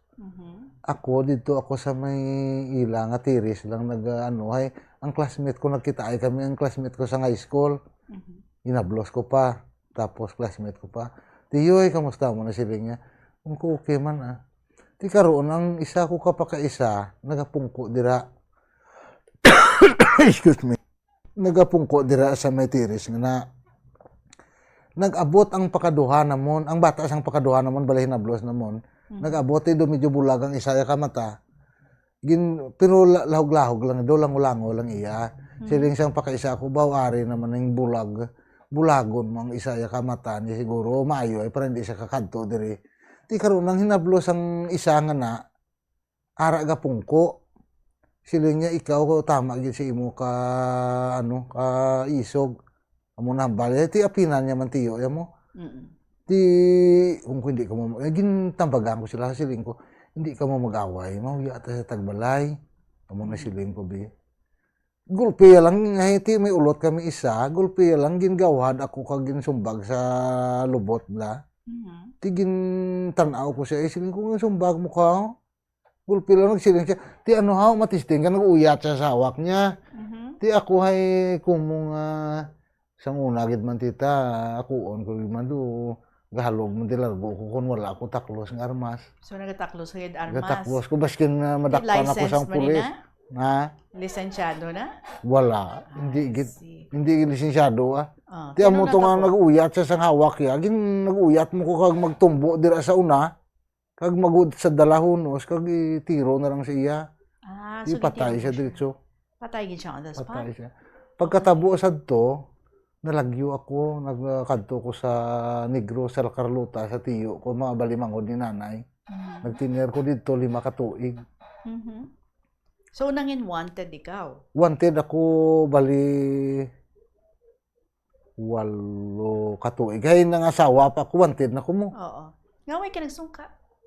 Kay ang istorya tita, ang hambal sang pamilya, nga mabalo sila sa akong pamilya. Di karoon kung sa sulod ako sang prisuhan, hindi na ko makabalos para sa akong pamilya. Amo nang imo thinking. Oo. Okay. So paano mo ni nakilala ang imo nga nang inasawa? Amo ni tita. Karon nagaubra ako sa may sabana. Bali umpisagid na sang pagpasad sang sabana nga na mo. Nagaubra ako dira iya ang kumpanya ang agency ang kumpanya ginsudlan ko High Impact Ministry bali British national na si Stephen Lee muna. Ti dira ang amon nga opisina sa may Quezon Street. Bali amon na subo ang card bank na sa tubang sa Century 21 amon na. Okay. Sige na nag-ubra ako ti ko mga pigado pa man to sa tong panahon. Kag hindi pa man mga high-tech gid ang mga cellphone. Ang 3315 nagbakal ako do 35. Karon nakita ako sang amigo ko. Siling niya, may number ako diri mo, ihatag ko sa imo. Mga siling niya. Ko, ginatag sa pero wala ko gagamit ita sang cellphone. Ginahatag ko na sa hinablos ko bali ang hinablos ko nato subong sa Japan. Bali bata sang pakaisa ko. Nakita ko kung gabi, doon nagkatawagan na sila, nag-aaway. Nag-aaway sila nga duha. Tingin ko dala adre cellphone, nga adre ako mamaway sa cellphone ko man. Amo na siling ko be. Tapos, naistorya ko ang bali ang sawa ko nga na, Gomez, sinungalan mo man, nga adre ka mo sa cellphone ko gaaway. Una ngalan ko amo ni, si Nining. Ang hayo ya lang ginasugid niya. Ang kuti ako si Nonoy man. Kung ko pwede ka pangaluyag sa imo, siling niya sa akon, pwede man, mapila ka na. Kung ko 29, siling ko siya, ikaw pila, kung na 30 na, kung ko gulang-gulang kagali sa akon, isa katuig. Pero kung magpuli ka sa inyo lugar, katuan ta ka, pangasawon ta ka, amo na siling ko bi. Ti nagsiling siya, kung nakadasig man sa imo, kung ko, ang isa ka adlaw, isa ka bulan, kag isa ka tuig, kung nagahigugma ang isa ka tao, pareho lang na. Wala sing lain na, palawig-lawig pa ta, nga pwede mo lang subong nga ang buwas pa. Pero I thought girlfriend siya sa pakaisa mo. Ang? Ining nangin asawa mo. Hindi siya girlfriend sa pakaisa mo. Tingnan kayo inaway sila sa cellphone. Damuhala bi ang hinablos mo na mo. Hinablos. Hinablos okay. ko. Ginadamuhala yati doon, hindi yan nanamian siguro. Okay, sige. Nag-aaway sila. So that was the start. Ano kalawig ang inyong relationship kung nagpakasal ka mo? Bulan lang guro tita. So nakakita ay man ka mo, nagpauli man siya. Pagpauli niya, birthday niya. January, ang October 23, ang birthday niya, nagpuli siya September.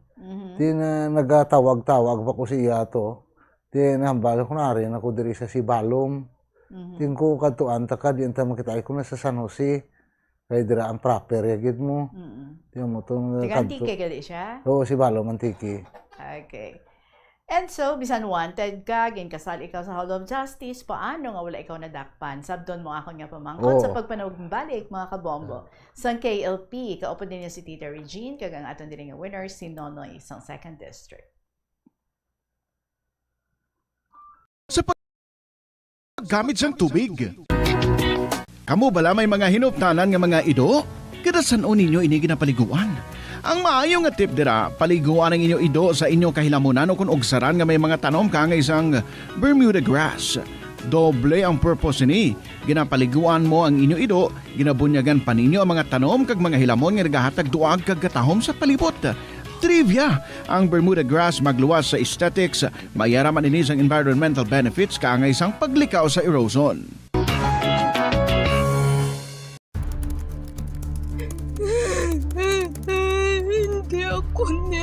Plazuela de Iloilo, Billboard of Activities for March 15 to 21, 2026.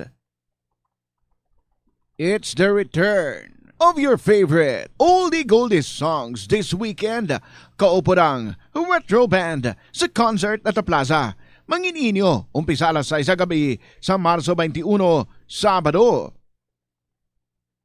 Sa tiyo sa musical show, napulo ka mga matahom nga plaswala di Iloilo Mags kag madamo pang iban ang igaparapol sa mga suki sang plaswala di Iloilo.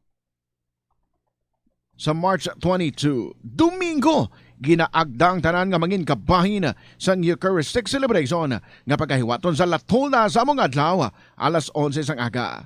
Sa tion sang Holy Mass, ipangamuyo naton sa Ginoo that we Filipinos would soon realize nga kinahanglan naton maghugpong ilabi na gid subong ang aton pungsod ang yara sa tunga sang mounting political uncertainties. Isa ka oras bago ang pagsugod sa misa sa March 22, ukon umpisa alas 10 ang aga, ang may luya nga mag-avail sang Sacrament of Reconciliation ukon ang pagpangumpisar ang pwede gid makahimo sini. Plus wala di Iloilo, we remain to be one with you in the common hope for a better community and a progressive country in 2026. Ano bala ang dapat tandaan sa tion nga magbiyahe agod mangin hassle-free ang bakasyon? Yari ang pila ka mga tips. Una, i-check ang health kag travel alert sa napili nga mga lugar.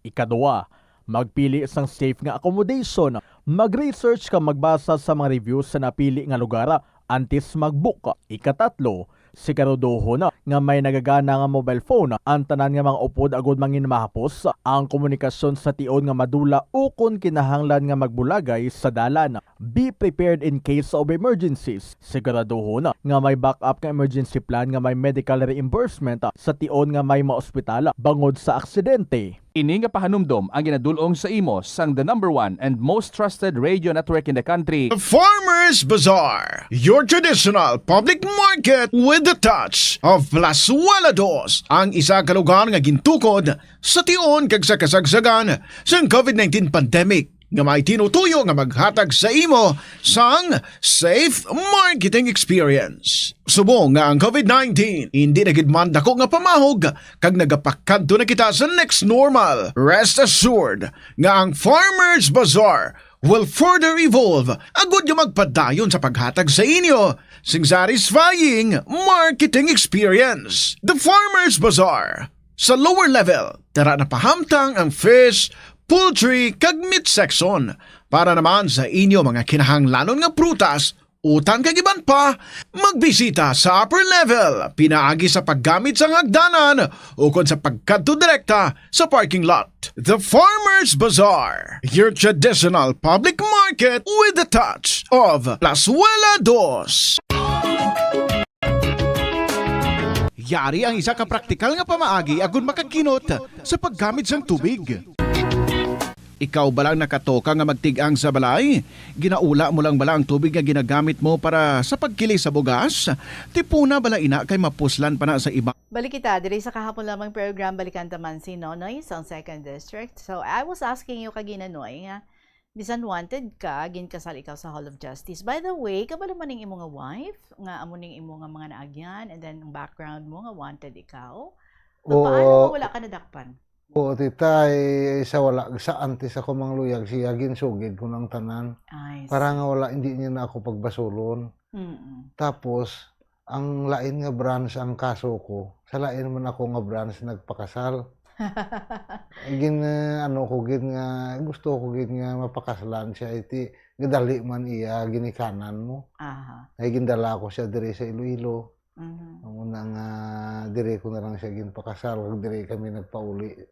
So, ang mga ginikanan niya, kabaluman? Kabalo. Ulihin na, sang mapriso na ako. Pag mabalaan siyang ginikanan niya. So ang wife mo lang yan nakabalo una? Oo. Okay. So, pinakabili ko inyong bata, sang nadakpan ikaw? Bali, ang subang namon nga bata, 2 ka tuig pa lang ang iya edad. November 17 na natawo mo. Kagdason, ang ikaduha namon nga bata, 7 ka bulan na ginabusong. Kag mapriso ako. So, di ka nadakpan?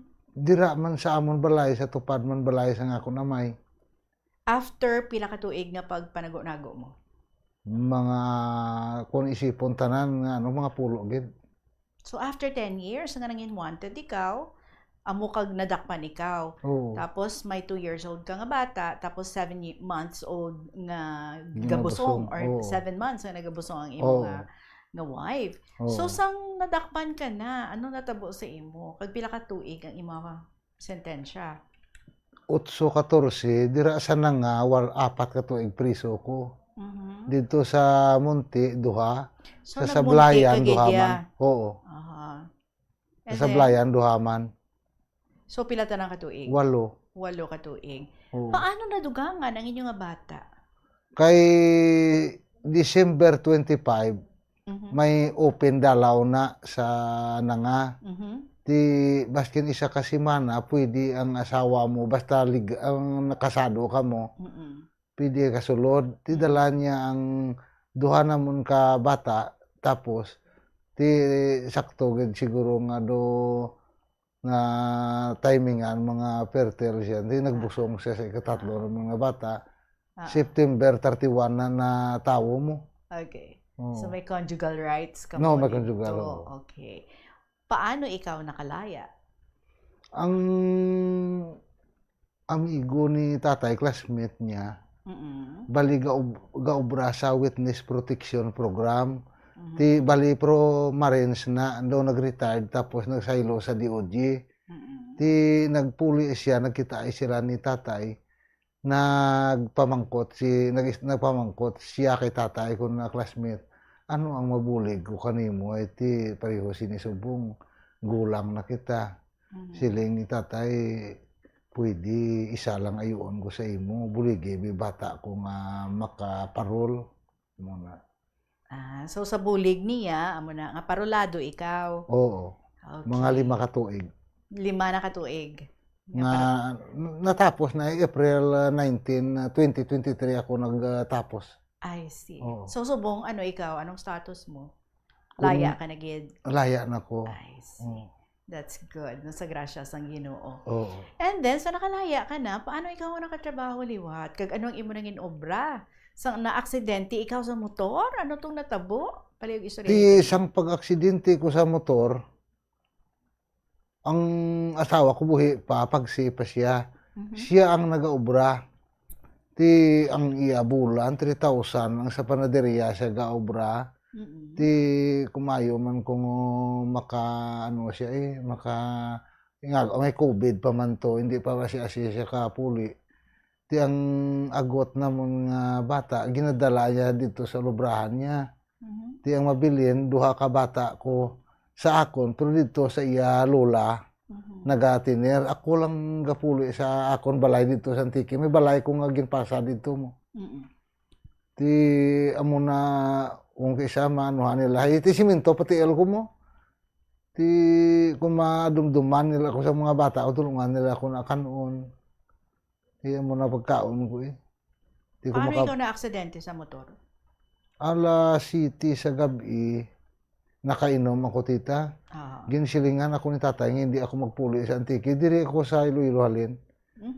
Ti padalagan ko motor, mga 80 gid ang dasig. Babalo, 1 ka oras ko lang ng Iloilo pa sa Sibalom. Oo. Ti nagbungguanay kami sang Inuba, dira sa may Tigbawan, sa may Taytay, Bandabla. Ti gindala nila ako dito sa may sa may Gimbal. Ambal sang doktor sang Gimbal ko na wala na, patay na ni. Ti ginrepair nila ako sa Western. Siling sang doktor patay na ni. Ti siling sang bayaw ko ay porsigido man ang bayaw ko. Kung i-revive nyo lang, dok, takdin nyo lang oxygen. Bisken patay na, sige lang, i-revive nyo lang. Ti pagtakod sang oxygen, siling sang kumpare ko, nga manino isang subang ko nga bata, classmate ko pa, inablos ko pa, sa pakadwa ko tataya mo. Ang kulintasan nga ni Nonoy mo diin, kung ato sa bagay, kung nakuha ato, ay ihigot sa kamot niya nga wala. Tigin higot niya sa wala ko nga kamot, ang kulintasan nga to. Amo tong gulpi lang ako nag-amo ni tita. Ginwahig ko ang oxygen, nagapungha ko. Nakaginhawa ikaw? Nakaginhawa ako. Pero gin-declare ka na nila nga dead on arrival, daw mo na? Amo na. Pero nagbalik, ginawa ko. Ti amo to nga ginasugiran ako ang picture sa ginpost nila sa Facebook, ang sitwasyon ko sa pagkadisgrasya ko, kita ko mo, ang ko ay kaluoy, mapatay, rigid man. Pwede anon may Diyos ang kalibutan, hindi pa pwede akong madula. Iti para sa mga bata ko. Ay gali, ang asawa ko may ginabatyag na sikreto. Amo to gali nga hindi kita ko mapatay. So, anong nangin injury mo sa aksidente nga to? Ang wala ko nga tiil, tita, nga paa, wasak ni. Ang abaga ko ni, dasok ni. Ang duha ko kang ipon, utod, kag bingaw. Amuna. Anong kakalawig sa ospital? Isa ka bulan kag tunga. And then, sa nakagwa ikaw, totally nga nag-okay ka na gid. Ang Oo. asawa mo naman ang nagka-problema. Anong natabo sa iya? Mga mga 3 pa ka bulan kag magbatyag siya ay ang kun magtulab, maglaswab ako, malasay ang iya pamatyag. Di amo gali na ang sintomas, ang colon cancer, ang mga pangnamel mo lasay. So, may colon cancer siya. Oo. Di ginadala ko sa may ospital dito sa may Antique, sa San Jose, Salazar. Natabuan gid nga dito si Doc, mga espesyalista gid sa tinai. Si Doc Molina to kag si Doc Octaviano. Nagambal siya nga ako na kung magsaka sa ulo ang sakit nga nabatyagan niya, mapatay siya. Kung panaog sa tiil ang nabatyagan niya nga sakit, mahululuyos ang mga tiil niya. Ti sakto, nagpanaogan niya sa tiil niya antes magpasaka. Pag uyat niya sa ulo niya, bugto na yun ginawa niya. Amo to So, gali. saan siya napatay? Ano nga tuig? July 18 to ha. July 18 to July 30. Nalipat na ako Anong tuig?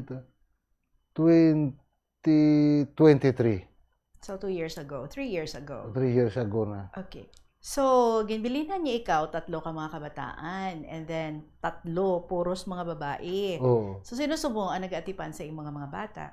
Ako Pila sila nga sa imong mga puder? duha. Ang isa di na. Dito sa Mindanao, gaubra ga eskwela man to. So working student siya. Oo. Kumusta ning duwa? Okay man sila ma'am, mga maalaman sila sa eskwelahan nila. Mhm. Kag wala man ako nagapabaya sila. Ano ning grado nila? Ang isa makuha siya gani accountancy kung ano mo. Aha. May maalam siya sa math. Mhm. May ang nubo yan lang itong grades do 92 mo. So first year college, and then ikaduha, Grade 10, Grade grade 10. 11 sa abre nga ni kon magabre. ang agot. Grade 8. Okay. Paano ka mo nagapangabuhi? Di pa manpower gid sige hapon mami kung may swertihon nga may magpapanday sa ako na muna. Kung wala maubra ko ka mga salasit nga may mag-order, kung wala pa gid ang ideya ako na lang nagapang-garden lang ako sa duta sang iban para nga may laswahon ako kag may ibaligya man. So, diskarte lang, no? Oo, sa diskarte lang. pagpangabuhi. Oo. Parang matustusan ang pag-eskwela sa mga kabataan. Oo. May plano pa kita liwat nga magpangasawa? Ang Diyos lang kabalo guro tita. Ay ti 3 ko kabata na hindi ko ginamaan guro. Mapabayaan guro. Ay sila malang ang swerte ko sa kabuhi mo. Aha. Kung hindi nanungod sila guro basi kung wala naman ako. Okay. Ano na. So, paano mag-manage sang 3 ka mga kabataan nga puros babae? Ang isa ka tatay? Mabudlay man tita ay walo okay lang kung puro mga laki pa mga bayi pero na-adjust ko na ang kugalingon nga mangin iloy ako kag mangin amay sa 3 ko ka mga anak. So far, paano ikaw nga nag-manage? Paano mo na-survive ini? Close man ang inyong relationship sa mga kabataan? Oo. Yung maayo sila. Duga languhanay man kami. Pero ang ginahimo ko sina tita, kung magtagkalaon, ginadunganan ko sila. Tapos ginaistorya. Ay, amo mo lang ng tiyempo nga makabanding-banding man kami mo. Ay, kung pagpuli nila rin sa eskwelahan nila, tuon sila, hindi mo maistorya, ay disturbo na sila at matyag. Amo na nga, bakas man sila mo. I see. So, ano ang biggest challenge ng isa ka solo parent nga ang ginapadako puros mga babae nga bata? Ati do naghumok man ang ako na balatyagon titay. Kung ikumparar sa una, kagang subong. Kumbaga sa ano, do may parte na nga iyas ang babae ang akong lawas. Oo, Ang tita. balatyagon siguro Ang balatyagon towards ko. your daughters. Hmm. Okay, paano ikaw bilang isa ka amay and iloy at the same time sa imong mga kabataan? Istrikto or okay lang? Istrikto ako, tita. Siluso pa ako. Gali. Oo, siluso pa ako sa mga bata ko. Ang gusto ko sa ila nga, kung magnobyo-nobyo ginaman ka mo sa ulihi, iplastar nyo ko galingon nyo. Para nga hindi na ako mabudlayan, magtanaw sa inyo sitwasyon. Amo na yung siling ko sa ila. Gamitan nyo ang alam nyo. Yung mga... Close ka sa mga kabataan mo? Open ang communication ninyo? Okay, that's Okay, very good. So, paano ikaw ginpabakod sa mga inagyan mo nga ini? Accident Siguro, prone, nangin wanted, subong isa na ka amay kay Iloy sa 3 ka mga babae nga mga anak. Paano ikaw ginpabakod? kay sang parol kami, naga-seminar kami sa parol namon. Parol officer namon taga tuy dito sa Bacau. Gina-question nila kami kung paano magdala sa pamilya, kung diin ang mabudlay ang ubra sang nanay kag ang ubra sang tatay. Ti abtikin ako na tita magbayaw ang kamot ko kung abi. Ikaw bedo, permi ka lang nagabayaw. Kung ko mabudlay ang ubra sang nanay kumpara sa ubra sang tatay. Kaya ang ubra sang tatay, paghalin niya sa balay niya, kung ano nga ubra ang kantuan niya, amo lang na. Pero ang iya sang Iloy, may bata nga ti panon, may manglaba, may manilhig, may madigamo sa sulod sang balay. Ti ang atensyon niya gubae, may lain-lain, focus niya mo. Lain sang iya sang amay nga pag-ubra kadto sa pamandayan niya, mamanday na lang gid na.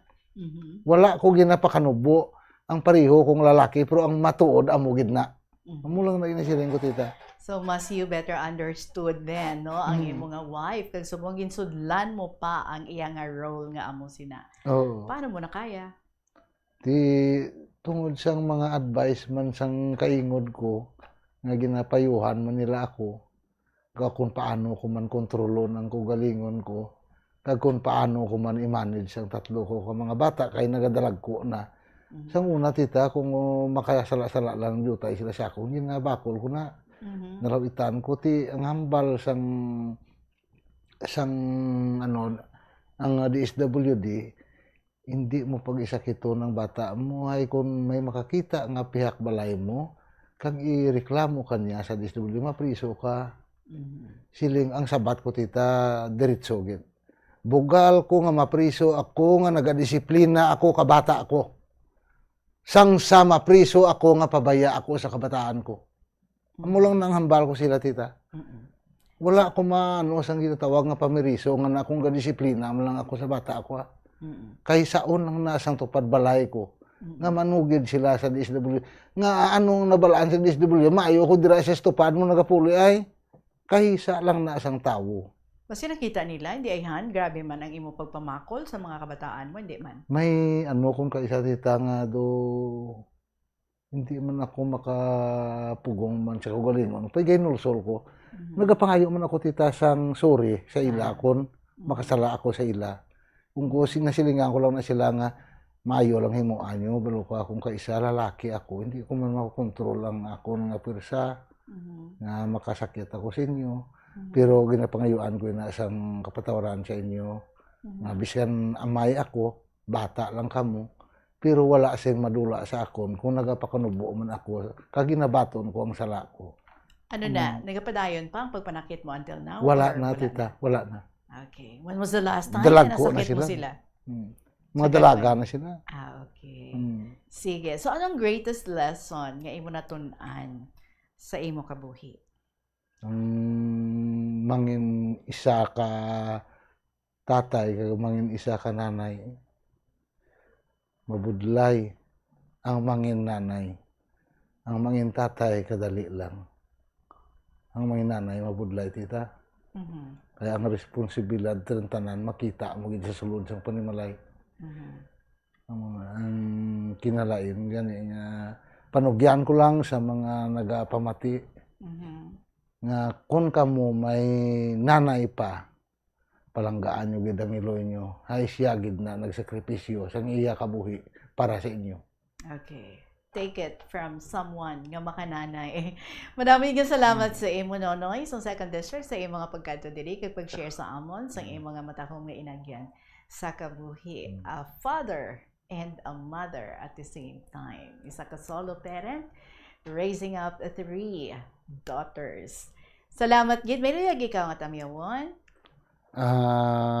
Ang duha ko ka mga anak kag mga pakisahan ko dira sa palibot, ginatamyaw ko sila nga maayong hapon lang sa inyo dira. Gabay nga ang pagtamdanay naton padayon nga maayo. Kag ilabi na gid sa akon amay dira. Okay. Thank There you. you have it. Maraming salamat sa liwat. Ang imong 1,000 pesos igahatag sa imo. Ang ato nga winner si Nonoy sa 2nd District. It's a minute after 2 or 3 o'clock mga kabombo, and it's time for us to say thank you first sa tanan naton nga mga letter senders. Of course, ang mga istorya nila nabasa naton sa siningang semana because from there, dira naton kwaon ang ato naman masunod nga mangin winner kag next man naton nga iga interview diri sa kahapon lamang program. Ang pag-interview naton will happen on March 28. That's next Saturday. So salamat gid sa inyo tanan-tanan sa mga istorya ninyo nga amugid no ang nag-keep us going every afternoon kag nag-glue sa aton bangod sa mga hindi makalipatan kag mga madamo nga mga ginabilin nga mga inspirasyon, hindi nyo makalipatan yung mga istorya gina-share diri sa amo nagabilin sa madamo nga inspirasyon kag iban pa nga mga matahom nga mga bagay diri sa amon. So salamat gid. Our next winner will also win 1,000 pesos in cash and aton man nga ma-interview next Saturday. Ikaw ina, congratulations sa imo ang mangunguma. Once again, ang aton nga winner para sa siningang semana, ang mangunguma. Amo ina ang iya nga code name. And with that, mga kabombo, nagpasalamat gid ako sa inyo. Up next, ang mga dramas naman every afternoon diri sa Bombo Radio Iloilo, Tuyang Ermitanya, Provincial Jail, kag ang Dear Diary. So enjoy these dramas. Magapanumbaligay kita on Monday. Maraming salamat sa inyo. Sa gihapon, ining inyo alagad si Tita Regine para sa kahapon lamang program. Good afternoon and God bless.